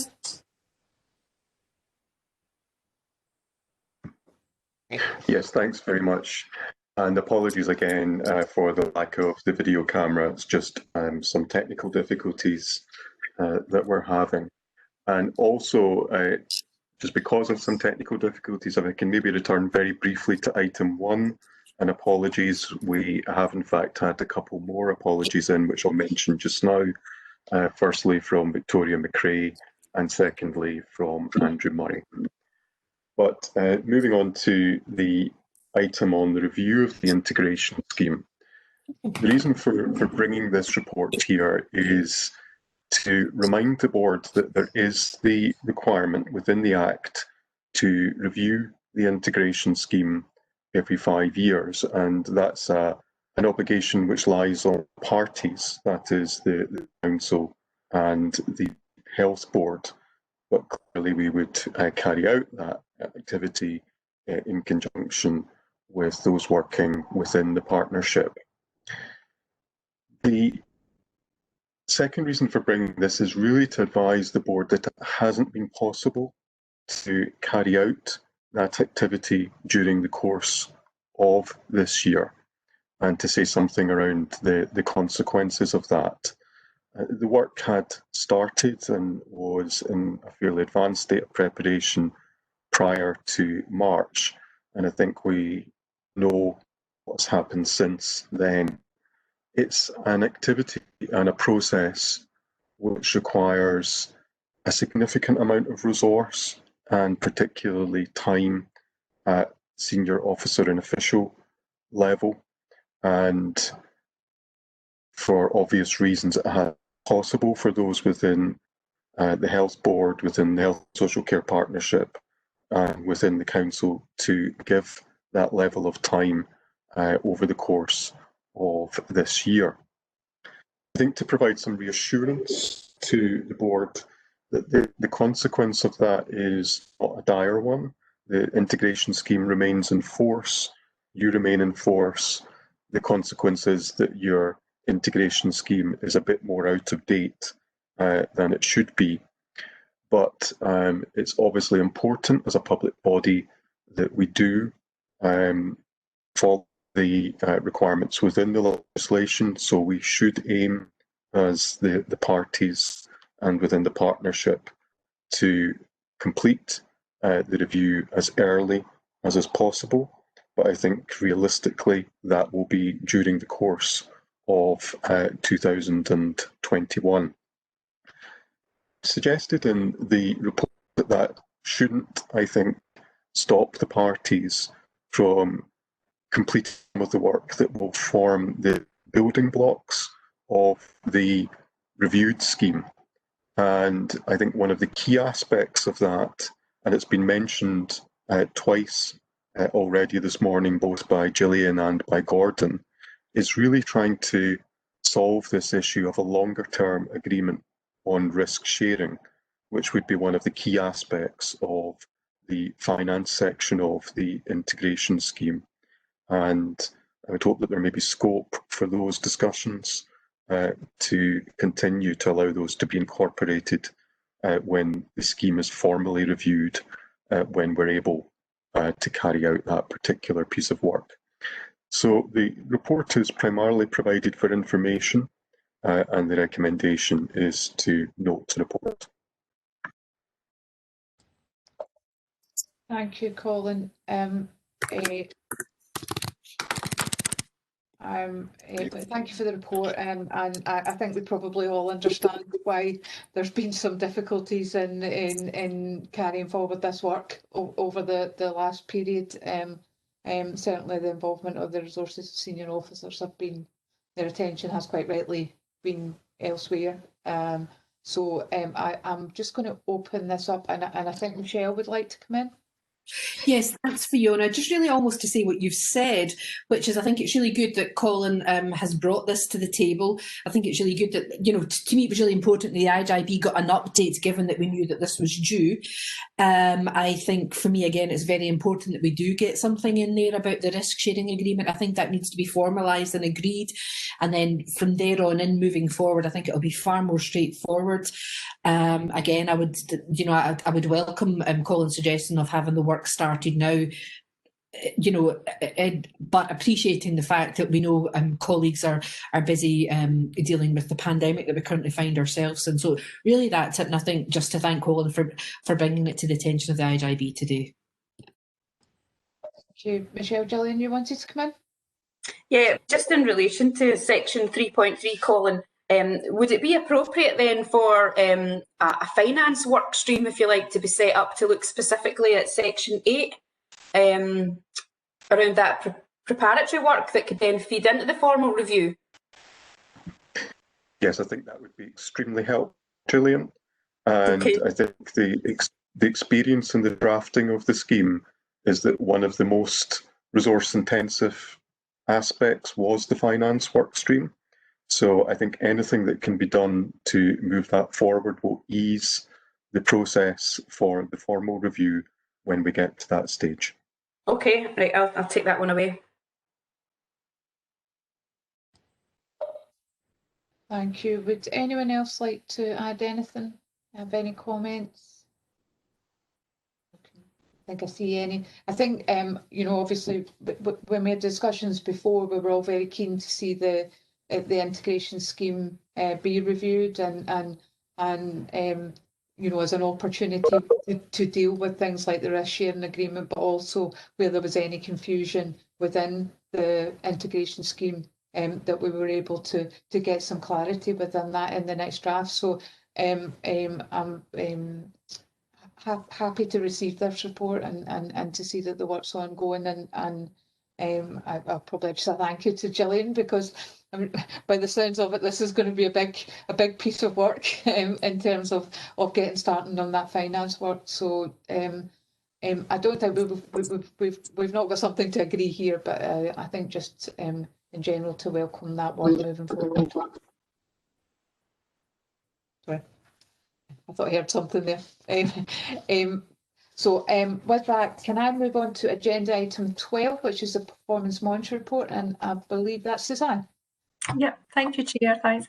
The Performance Monitoring Report presents the Board with a summary of the key performance from September 2019 to September this year. So that gives you an over year-on-year comparison to look at. And that's set out in Appendix 1 of the report. What we've also included is the Local Government Benchmarking Overview Report for 2018-19, which has just recently been published, and in particular the Falkirk performance for those indicators around adult social care. I think it's just hopefully helpful for the board to be aware of national publications that relate to the services that are in scope of the partnership. So in terms of the main body of the report itself, at section 4.3 I've highlighted the 7 areas of performance that are highlighted in the report in more detail, because as you know, this is a report that focuses on exception reporting. Just to draw your attention that we do have a sort of an improvement position in terms of ED performance against the 4-hour access standards, and NHS colleagues may sort of want to provide any sort of further updates on this. Daily discharge obviously remains an ongoing area of focus with the partnership, and we've sort of touched on that in terms of earlier reports and Lorraine's updates. And we have 42 delays at the September period. Significant work, I would say, continues in these areas to address that performance. Managing absence remains a challenge for both the Council and NHS, perhaps not surprisingly. And there's also been a reduction in completed adult care support plans. However, we've sort of talked about this earlier in the agenda today. The Carer Centre and the partnership continues to have good links and looking at sort of creative ways to support carers during the pandemic. In terms of section 5, we've got just a sort of summary of the local government benchmarking framework, and the briefing, like I say, is attached to Appendix 2. This year, the benchmarking framework has been strengthened to include key indicators that have been taken from the core suite of health and social care integration measures. So I think that in itself has been particularly helpful to refresh some of those indicators. Again, the briefing that's attached, we've provided an update on Falkirk's position, but we've also used that as a comparator with our benchmarking sort of family group and the Scotland position as well. Overall, I would probably just highlight there's been a little bit of a mixed performance in comparison to the family group. Falkirk, we are doing well in sort of 3 key areas around our balance of care, our care home costs and our satisfaction, and there's 4 indicators within that sort of heading, and 3 of them we're performing well in. not doing so well around areas around delayed discharge and readmission to hospital, but the board will be aware of that through previous reporting. And we're sort of, you know, in the middle of the pack, if you like, around areas around home care, direct payments in SDS, and our quality ratings of care services as well. So in summary, the report is just providing an overview for the board. It's for noting, and happy to take any questions with any support from colleagues on any service specific questions. Thank you. Thank you very much, Suzanne. I wonder if I might ask a quick question before bringing others in. On the measures around substance use, both in the community and around Forth Valley prisons, I mean, I recognising the implications of COVID, but there has been some direction down the way, and I just wonder if we can have a little bit of feedback on maybe some of the work that's been ongoing, you know, obviously in light of the challenges, but maybe just a little bit of feedback on some of the work that's been ongoing, if anyone's able to do that. Martin? Yeah, I guess despite COVID, there has been quite a lot of work ongoing. I've actually asked the ADP coordinator to pull together or begin to pull together a report to come to the next committee. Hopefully it will highlight a number of initiatives. We have continued to develop services. The IGB actually allocated 100,000 to addiction services at the outset of COVID, and that we saw an increase in outreach recovery workers and outreach harm reduction workers, and they've effectively been out and about throughout COVID and engaging with people and trying to target their substance use. We have begun to roll out alcohol brief interventions training to the whole workforce across adult social care, and we've actually begun to roll out naloxone training across adult social care as well. So we are beginning to see those training courses begin to fill up, and we are really hopeful that that has, I guess, a more positive impact going forward as well. As I said, I have asked for a report to be compiled for the next committee.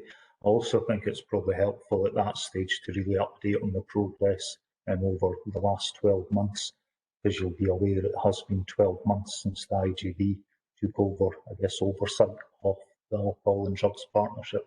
So I just felt it was timely to ask for that report now, so that you can see some of the great work that's happened over the last 12 months or so. I have to say it's not all a good news story. We are still seeing significant numbers of suspected drug-related deaths, and I guess I can talk more about that at the next committee as well. Those drug deaths that we're seeing at the minute are suspected, and there haven't been, I guess, toxicology results. So although the numbers are quite high just now, we expect them to reduce slightly. So it may be slightly lower than last year, but it still isn't a great position. And you'll remember last year was a particularly bad year for Falkirk, and we're seeing that across Forth Valley again this year. If anything, actually still in Clarks have seen an increase in their suspected drug-related deaths. Falkirk, I had a meeting with the police last week, and they were basically saying we were at one less than we had last year, which isn't great given where we were last year. So whilst there has been some good work, there has been a lot of progress, and there continues to be a lot of progress. There's a lot of developments that we have in train, but it's still not a great position, despite the data. So I guess my ask would be that committee really look at the next report that comes, the next committee, and I'll be happy to take questions on that at that time. Hopefully that's enough for just now, but happy to take any questions. Thank you very much, Martin. I think that update is important, and I think having an update at the next meeting, I think, will be really helpful, just to get a picture of where we are and the work that's been ongoing. And I'm aware there's been a lot of work, but obviously COVID has played some part, but how we continue to progress that work. So thank you very much, Martin. I've got 3 people. So I'll take Gordon, then Stephen, then Michelle. Yeah, if I may, Chair, I would just agree very much with what Martin just said. It would be great to see that report next time round. I have a particular interest in people with the dual diagnosis of addiction and mental health, and there are real issues there about fragmentation in service for a lot of people. I know this is becoming a particular interest of the Minister for Mental Health, so I think very soon that's something at that national level is going to become a higher priority and that will need to be looked at. On the report, I think it's a very good report. I think it shows a lot of progress in many areas, again, despite obvious conditions we've been in. I think the 2 things that stood out for me, that or 3 perhaps. Firstly, the unscheduled care and flow management work that's been mentioned will hopefully have an impact on some of the figures as we move forward. Secondly, I think we've mentioned dual discharge, and indeed we've mentioned delayed discharge, and Suzanne mentioned that in her introduction. It is creeping up slightly. We know the reasons behind that, but it is something that we need to keep our eye on. In terms of the benchmarking, I find this very useful to look at where we are in comparison to other areas. It is a snapshot, so we shouldn't get too hung up on individual figures. But I did notice particularly that in relation to readmissions, we're about 15% higher than Scottish average, and I wondered whether there were any particular reasons behind that or any particular areas we were looking at to improve those figures. Thank you. Suzanne, are you able to come back on that question?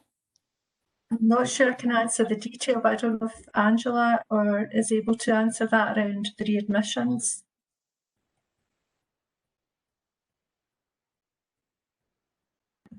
Hi guys, I'm sorry, I'm really having problems with my video today. So I haven't got any specific information around the readmissions. I could probably give a bit of information, but it might not be the right answer. So I'd rather maybe have to come back with that, if that's okay. I think because it is we've looked at this quite a complex subject, so I'd probably rather take a wee bit of time if that was all right. Thanks, Angela. Gordon, is that okay for you? Yeah. Yes, I mean, an accurate answer is always better than a quick answer. Thank you. Fiona, I was also just going to say in response to Gordon, I can work with Angela and we can maybe make sure that in the next performance report that comes forward to the meeting next year, we include a bit more detail there if that would be helpful. Yeah. I mean, I think it's a really good question as well, because it has been something that we've spent time on in a whole range of forums over quite a long period of time, Fiona. So I think it's one of these complex issues, and you do need all the data to understand, you know, how good our care is and whether these are appropriate or people are being discharged too early. So I think we do need it. It's quite a complex picture. That's helpful, and I think that point that we're bringing into the reporting, I think, would be really useful. Now I've got where are we? Where's my eyes? Michelle? Oh no, sorry, Stephen, and then Michelle. Thanks, Fiona. I just again, I thought it was an excellent report. It's set out well and easy to read. So I just wanted to make some comment on the absence figures. I know Patricia mentioned earlier, quite high absence figures and definitely impacting in operational delivery. And we're 10.5% in adult and social care, and delays to delivery of a review and development of care plans, and also it's pretty high in health as well.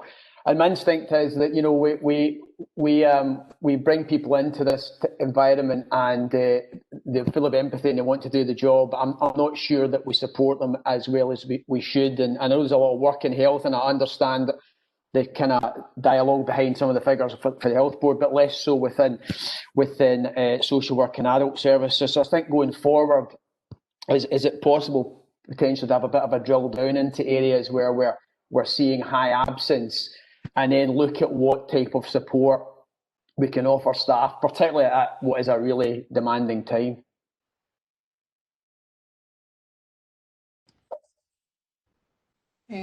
Suzanne, Patricia, there you go. Yeah, we can do that. We are already doing a bit of work. We've got a dedicated HR person who supports our managers and supports the implementation of the return to work policies. But obviously we've had additional challenges during COVID, so I think it'd be helpful, yes, to make sure we're taking all of those factors into account. So I'm sure Martin and Lorraine would agree to support bringing something back at a future meeting. Thanks. Thank you, Patricia, and thank you, Martin and Lorraine, in advance. I'd like to bring in Michelle now and then Margot. Thank you, Fiona. I really wanted to speak to, or ask a couple of questions to Suzanne and make a couple of points around the LGBF framework. So the first one I really wanted to speak about was the home care. So what they're, that chart shows that Falkirk lies roughly in the middle. So we are £2 cheaper than the national average. But I have a bit of an issue with this indicator. So I think it's fine in terms of the kind of fiscal part, but it doesn't really tell you anything about quality. So you don't know, it doesn't necessarily go that cheap home care is good home care, or vice versa, expensive is better. So I think there's a bit of an issue with that indicator. And I think, it'd be much, I appreciate this is the LGBF that are, that have the framework is provided externally. I'm just not really sure, is this a position that we are happy with, just sitting in the middle based on price?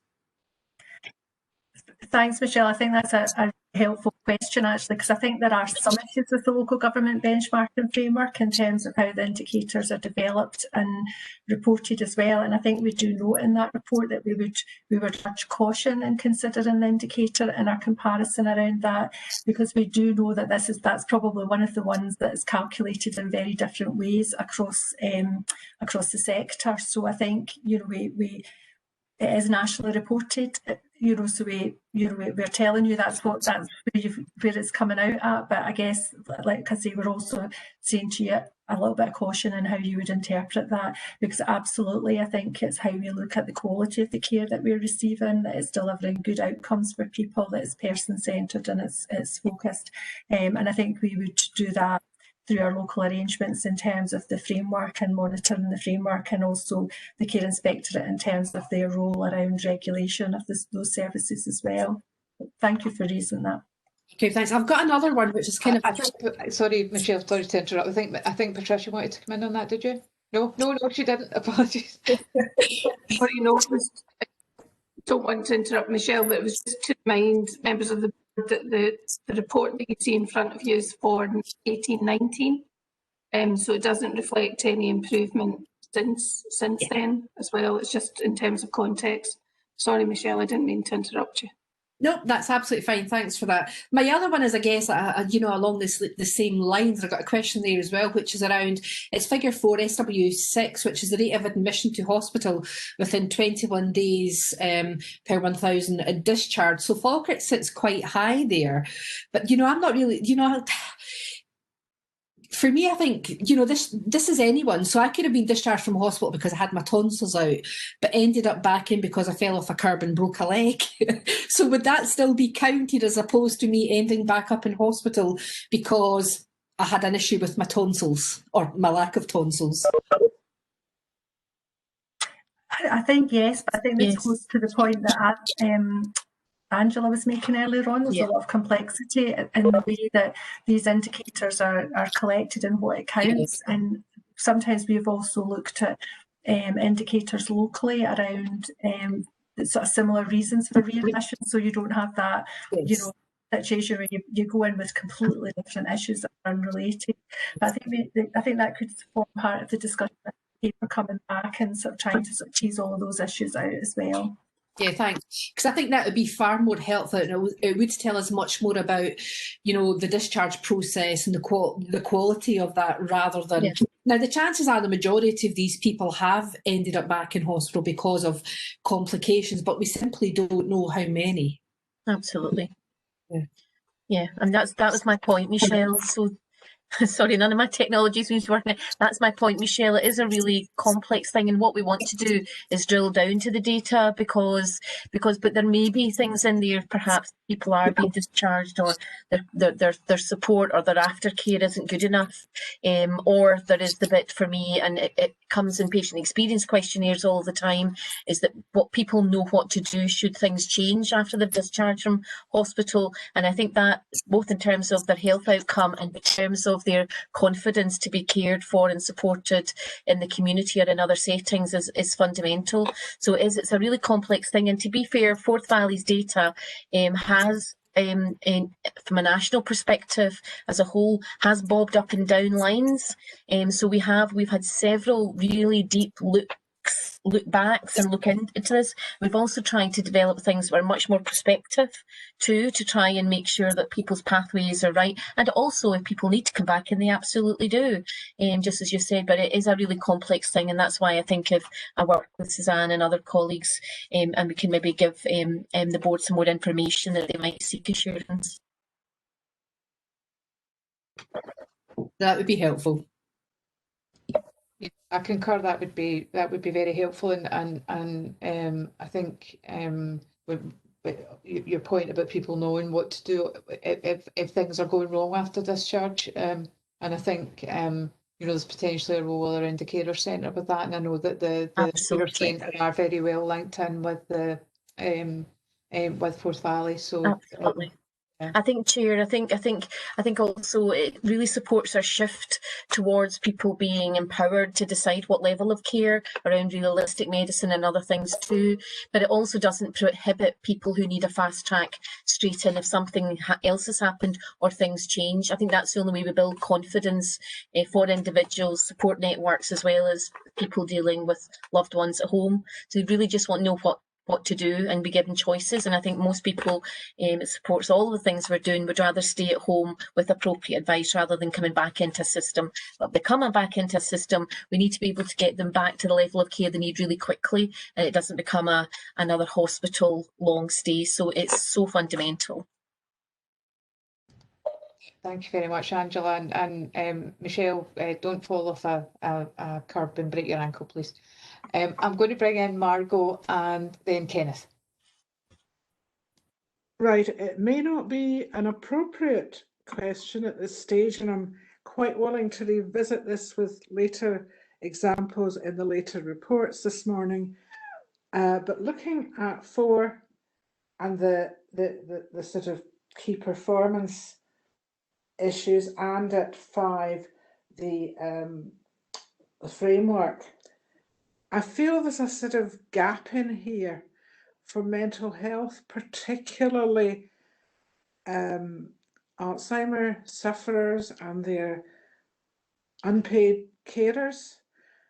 I feel a sort of special cases is there, and I feel that COVID-19 has really played an important role in it. This may not be the place to ask the question, so I apologise, but I just feel the whole idea of support for Alzheimer patients and their carers, both in the packages that they're receiving at home, in a way which is preventing them from having to go into care at the particular stage they're at, but all the practical difficulties of carers they don't know always, and access issues, and then at the hospital end, the support they need for attending appointments, and their sometimes difficulties they have complying with instructions like wearing masks, etc. I just feel the whole area within the sort of COVID-19 scenario of support for Alzheimer patients in particular is important, and I'm happy to bring this up at a suitable point later if it's not relevant just now. Suzanne, are you able to feedback on just how they're monitoring and reporting on that? Yeah, and Margot, I think you've made a couple of really valid points there, and we have been in discussion, particularly, and it was sort of pre-COVID, around looking at mental health indicators to include and reporting to the board, and also our dementia figures. We just have some data quality issues that we were just working through, or we were starting to work through, that would allow us to bring forward that information with confidence in terms of the reliability of it. Unfortunately, obviously, COVID has sort of slowed that a little bit, but we're very mindful, particularly around the mental health and wellbeing agenda, that we do need to sort of start to look at that. So we've been picking that up again with colleagues. I think as well, also, around the statutory work, around the Mental Welfare Commission type work as well. I think we need to sort of have a little bit look at that. So been having discussions, again, some of that's been a little bit delayed with colleagues around that reporting, around AWI work, etc. So if I can reassure you that we're very mindful that we need to do something about it, and we are trying to progress that. Thank you very much. That does reassure me. Can I bring in Kenneth and then David? Thank you, Chair. I mean, just a fairly brief point. I have the good fortune, if that's the right phrase, to sit on the National Benchmarking Framework Board for Scotland, and it is something which is it's something that's been pulled together by local government and for local government. So some colleagues will recall that the Accounts Commission used to set all the indicators by which we measured our performance, and that a lot of these indicators were very unsatisfactory. And so the benchmarking board has been trying to improve the set of indicators, and the indicators for health and social care have improved greatly from where they were a few years ago, although they're by no means perfect. I suppose the point of them, it's not about league tables. I mean, the whole aim of the benchmarking framework is really, are there areas where we can have reliable and measurable and comparable information that gives us insights into our service and helps support decision making. And I suppose the point that runs alongside that is that, for different areas of service, we might take quite different decisions from other authorities, other boards, other parts of the country, which will then influence what the figures look like. We might choose to spend more on some things and less on others. So the general view is it's in terms of comparing on individual indicators, there's not necessarily a huge amount of value in that, but it does give us kind of insights and enable us to inform the decisions that we make across the services we choose to provide. So a fairly general point, Chair, but also I suppose that these are things we can influence. So if colleagues in the partnership feel that there's different indicators, then that's something that I can take into the board if different indicators would be more appropriate. Thank you, Kenneth. Can I bring in David now? Hi, I apologise if I've missed something that's already been said, but my internet is going in and out dreadfully. So just the report is really interesting, and I noticed there's a section there about anticipatory care planning in Forth Valley, and it shows the number of patients with a key information summary, which is the predictive thing that explains what should happen to people should they become unwell, has gone from 5.4% September 19 to 18% of our patients in September 20, which is really nice to see and reflects a lot of hard work that's been done across general practice in the COVID response. The readmission rate always concerns me, 28-day readmission, and I heard somebody mentioning it while I was going in and out of internet. So again, apologise if I'm bringing up something that was already said, but the readmission rate always seems to be quite high, and my own interpretation from a primary care perspective on that is that the patients often leave hospital without a letter, without a discharge letter, and they don't know, in many cases, young and old patients, what has happened to them, what might happen to them in the next week or 2 weeks, and what to expect and how to manage that when they leave hospital. And we really need to work on that. And I think it should be a goal that every patient leaves hospital with a discharge letter that explains on it what they might expect in the coming month understand what to do about it if they get these things. I think it would really help, and I think I've kind of asked for it before, and I can't really control how that happens, but for me, that's one of the key reasons why we have such a high readmission rate. Thank you. Angela. Right, hi Fiona. Thank you, David. I couldn't agree more, and I was kind of giggling slightly there because when I did my MBA, which was about 100 years ago, I did a re-engineering of the letters from hospital to GPs in Glasgow, so it shows you how much impact my master's had. But I couldn't agree more, and I know that Andrew is in the process of setting back up that interfaces group. And I think that would probably give us a vehicle where consultant colleagues with our GP colleagues come together. It's going to be supported by colleagues from the partnership, as well as nurses and other colleagues who are just getting people nominated today. And I think if that we can use that group to make sure that we get things working, the right things working for patients and GPs and others, that would be fantastic. And I just go back to my point, it is so important for families once they've had that big bit of care to get the information that they need and just know who to contact. So I couldn't agree more. So hopefully that will be, it looks as if it's been set up quite quickly, but if there's something we need to do before then be happy to pick that up. David, I would really happy to do that. I need to dig out that thesis, re-engineering. Yes, that may be quite useful. It was only the south of Glasgow I did it right enough, so it's maybe not big enough. I think you're right. I think the interface group would be a good place for that. Thank you. Hopefully that's helpful. Thanks very much, Angela. I've actually had the experience of getting a letter from when my mum was discharged from hospital, and I have to say it was very helpful to have the letter, but I had to go onto Google to understand what some of the terms were and what that actually meant in reality to my mum going forward. Some of it was helpful, but I think plain English is always a really important thing. Really difficult to hear that, and I know we've got complaints. I know we've got a complaints paper recently. We do have to find a balance all the time about giving the right information, but also where we need to translate it, that happening too. And we've done so much work on the letters, so I will double back though. And we had the patient experience team working with all letters, including letters to ask to come in for treatment, as well as responses. So I'm happy to pick that up. I'll take it away as an action. Well, I will give a bit of reassurance that wasn't in Forth Valley, so I have to say though it was Glasgow. So, but the north of Glasgow, I should say. I'll maybe pop in there when I'm sorting out their infections and do that as well, Fiona. I'll take it straight to Jane Grant for you. Brilliant. Can I bring in Patricia? Just to say, Angela, I'm sure members of our strategic planning group would be happy to contribute to those developments in relation to the letters. Thanks. Yeah, perfect. I think the letters are just coming out, Patricia, so you and I can double check the membership across the system, but absolutely. Brilliant. Thank you very much. Is there any other comments or questions?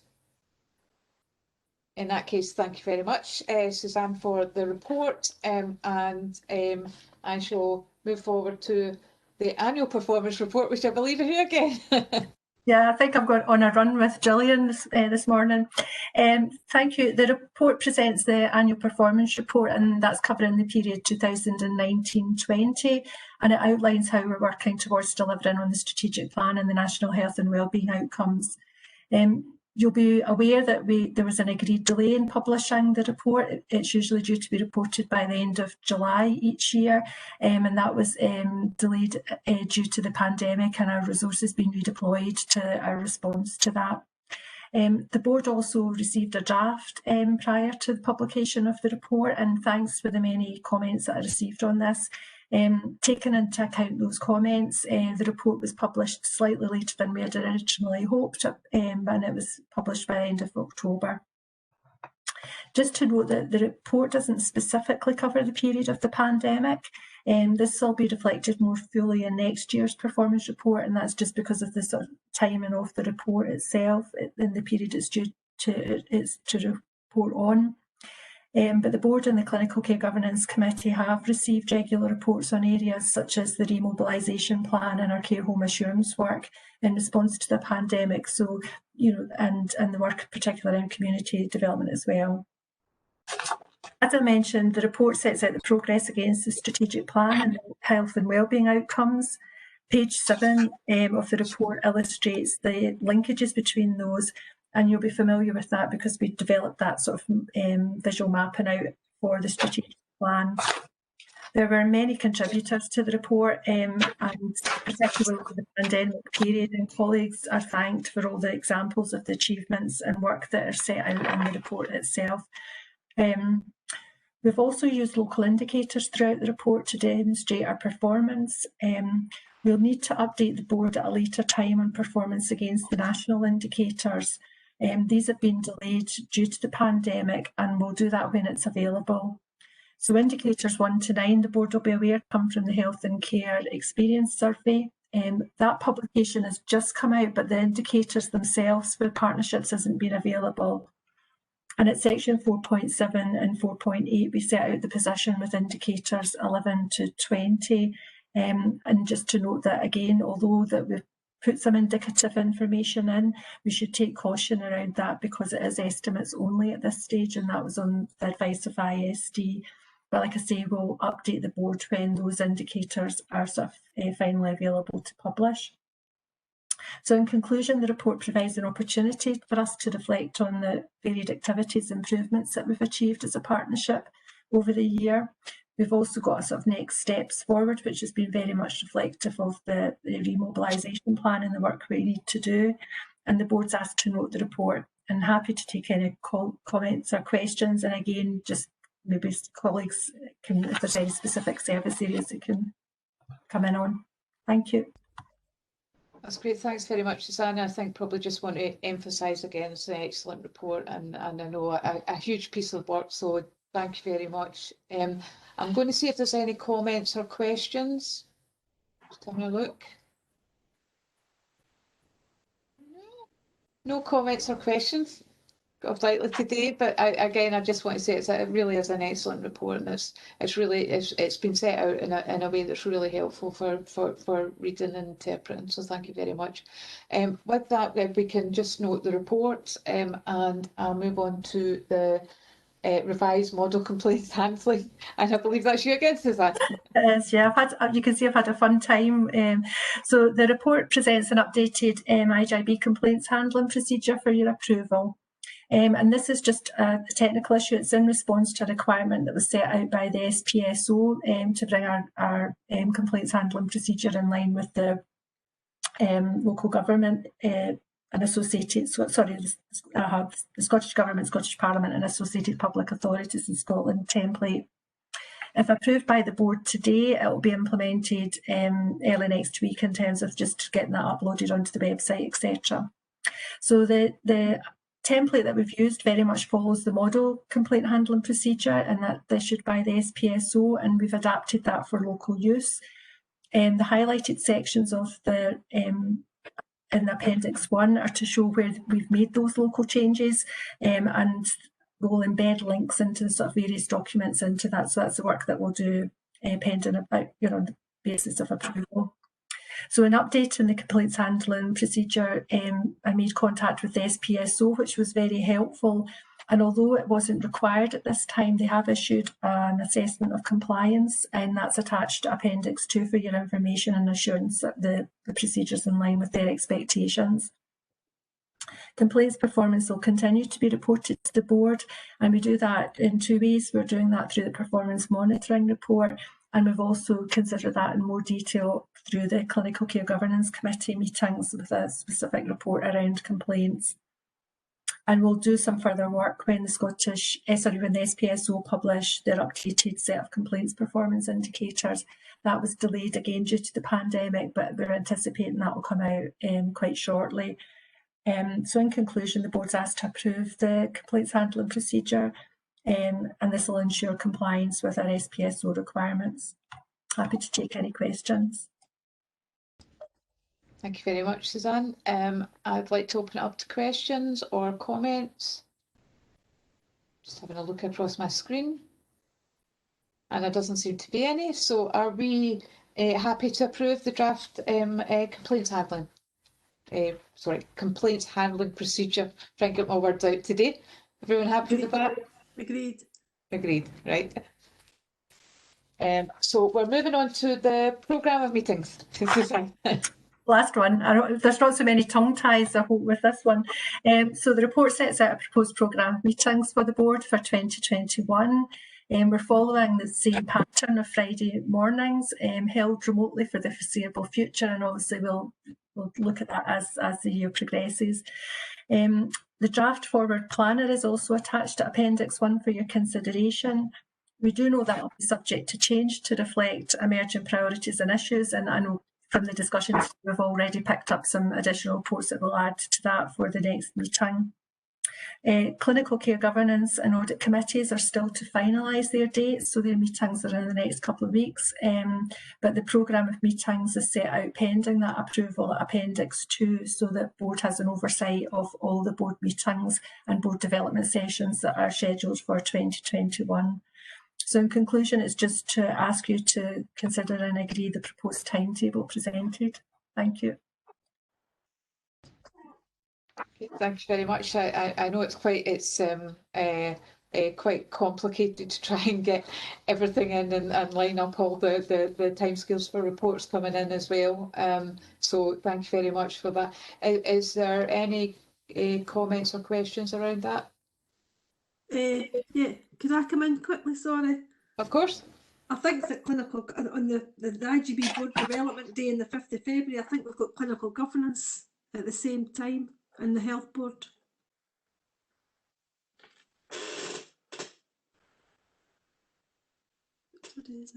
We can have a look at that then, Alison. Thank you. It's just it means that some people obviously won't be able to attend, and you'd be wanting as many people to attend our board development day. We can have a look about if there's any potential crossovers. So if anyone is aware of any potential conflicts with that, if you can let Suzanne know, and we can try and work through those. I think especially the health board, I think it's important to to not have the health board and the IGB or the council competing, because quite often as well the partnership funding group meets at a time when there's council meetings, because on the 2nd of December the next partnership funding meeting's on, and that is at the same time as the full council, so that obviously means that some officers won't manage to attend the two of them. Could I maybe just add, I think at the time that we do this, it's always tricky because everyone's setting their meetings at the same sort of time. So when we set those dates, they were clear in the diaries. I appreciate some things have subsequently come in for other partners that we need to take into consideration, but it is a bit of a juggling act. We're all trying to do it at the same time and try and keep in touch with each other. So yeah, well, we'll have a look at it. Thank you, Alison. Thank you, Suzanne. So I think we'll just agree those subject to any sort of tweaking. I think that's probably the best way to describe it. So thank you very much. We have the Audit Committee Annual Assurance Statement, and that's yourselves, Gillian. Thank you. Yep, so this presents the first annual assurance statement from the Audit Committee, and it's provided in response to an internal audit recommendation whereby it was agreed that all committees of the IGB should be producing an annual formal report that comes to the IGB setting out the work for the year. And I can confirm the terms of reference for the Audit Committee have been updated to reflect that requirement. Appendix 1 in the paper provides that report, and it mirrors the format that's been used for the Clinical and Care Governance Committee assurance statement that's previously been to the board, so you should recognise the format. And it just outlines the membership of the Audit Committee during the 1920 financial year, the key meeting dates and the business that was discussed as provided. In conclusion, the report sums up that the Audit Committee has effectively discharged its duties during the course of the year, and I would hope that the board would agree. Happy to take any questions. Thank you, Gillian. I don't know if anyone has any comments, particularly those on the Audit Committee. No? Okay. Well, thank you very much for that, and I think we're just noting that, aren't we? Yep. Yeah. So we'll just note that. So thanks very much for that. And we have the Joint Staff Forum Annual Assurance Statement. Is that yourself, Suzanne? It's me. Thanks, Fiona. Got the wrong name down. Right. Thank you, members of the board. This is an annual assurance statement similar to the previous item, and this is in relation to the Joint Staff Forum for the partnership. The forum enables effective joint discussions between employer and employee representatives on employment issues across the partnership in relation to the implementation of health and social care. The board are used and receive regularly the Joint Staff Forum approved minutes as part of your papers, and this is in line with clinical care governance and the audit committee, an annual assurance statement for the board which follows the same format in relation to an outline of the number of meetings, the attendance, the content of the meetings, and the board is asked to note that assurance given through that report. Thank you. Thank you very much. I know that Robert has had to leave, so I don't know if he'd have had any comments to make, but he certainly didn't raise anything in advance. So I think we can just note that if we don't have any questions. Just to highlight, in Robert's absence, the assurance statement did go to the last Joint Staff Forum meeting, so members of the forum have already noted and agreed that paper. Thanks. That's great, thank you very much. Okay, so we're moving on to the Information Governance Annual Assurance Statement. I don't have a name on this. Is this Deirdre? Is that you? Silence. I'm afraid you're muted.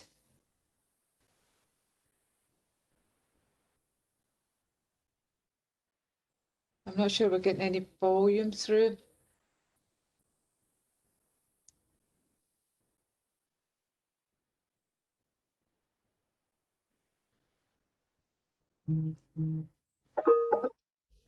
Deirdre, is your headphones connected? That's the problem. There we go. That's why you've got a matron. That's what matrons do. That's right. I tell you, I'm working in the area of technical and I can't even get my microphone to work. Sorry about that. That's why you've got team colleagues. I know, I was doing it on the screen, but it wasn't. So you're muted again.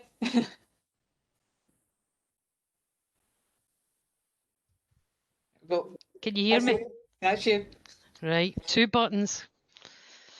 Okay, I know that you have got a huge agenda, so I'll try and keep this short and sweet. This is the first time we've brought an Information Governance Assurance Report to the IGB, and I have to thank my colleague Wendy Barber for her input to the document. Basically, the information governance covers freedom of information, data protection and records management on behalf of the IGB. And if you go to 4.3, you can actually see the numbers of freedom of information requests we had last year. Interestingly, Stirling and Clacks get double the amount, so Falkirk are fairly low on that front. We are looking at the health and social care partnership element because we didn't separate that out. So we're trying to look at that for future reports so that we can bring that element to the group as well. Under 4.10, it points out the key accountability for data protection legislation, and one of the areas that we're looking at, and we're starting compliance checks in acute and with the GPs. So once we start to roll out the compliance checks, we will come to the IGB to carry out a check as well, just to give you that assurance next year. So really, to conclude, we feel that the appropriate arrangements are in place for the IGB as far as information governance is concerned. I think that we can give you the assurance that we're doing everything that we need to on a data protection front. And certainly there's some improvements we can make to the records management responsibilities. But again, we're working out how we carry out the compliance checks and all of the work goes through the joint data protection information governance group for the partners. So that is where the work is monitored. So basically it's just to ask you to note the information governance activity for the year, and hopefully we'll build on that next year. And I'm happy to take any questions. Thank you very much. With that, I'll open it up to any questions. Just have a quick check across my screen. And in chat, no, there's no questions. So I think with that, we'll note the report, and thank you very much for that. Thanks very much. We're on to the final item. So we'll just take this as one. We've got the minutes of committees and groups. We've got the audit committee, clinical and care governance committee, and the joint staff forum. They are for noting, but there's an opportunity at this point to ask any questions if you have any questions on any of the minutes. So I'll open up to questions, and if you can just say which minute you've got a question around. No, none at all. Okay, well, thank you very much, and that's the last item. I think that's the last. I'm checking. That's the last item on our agenda. So thank you everyone very much for your attendance today. And I think we've had a really interesting and productive meeting. And I hope everyone keeps well and has. I think this is. I'm just thinking this is probably our last one before Christmas, our last HIV thing. So it's probably a bit early to say Merry Christmas, and most of you I'll see anyway. But on behalf of the IGB board, I hope you all managed to get some sort of break over the period with your family, and get a bit of a rest after what's been a really heavy, hectic year. So thank you very much. Thank you, Fiona. Thank you very much. Take care. Bye. Bye.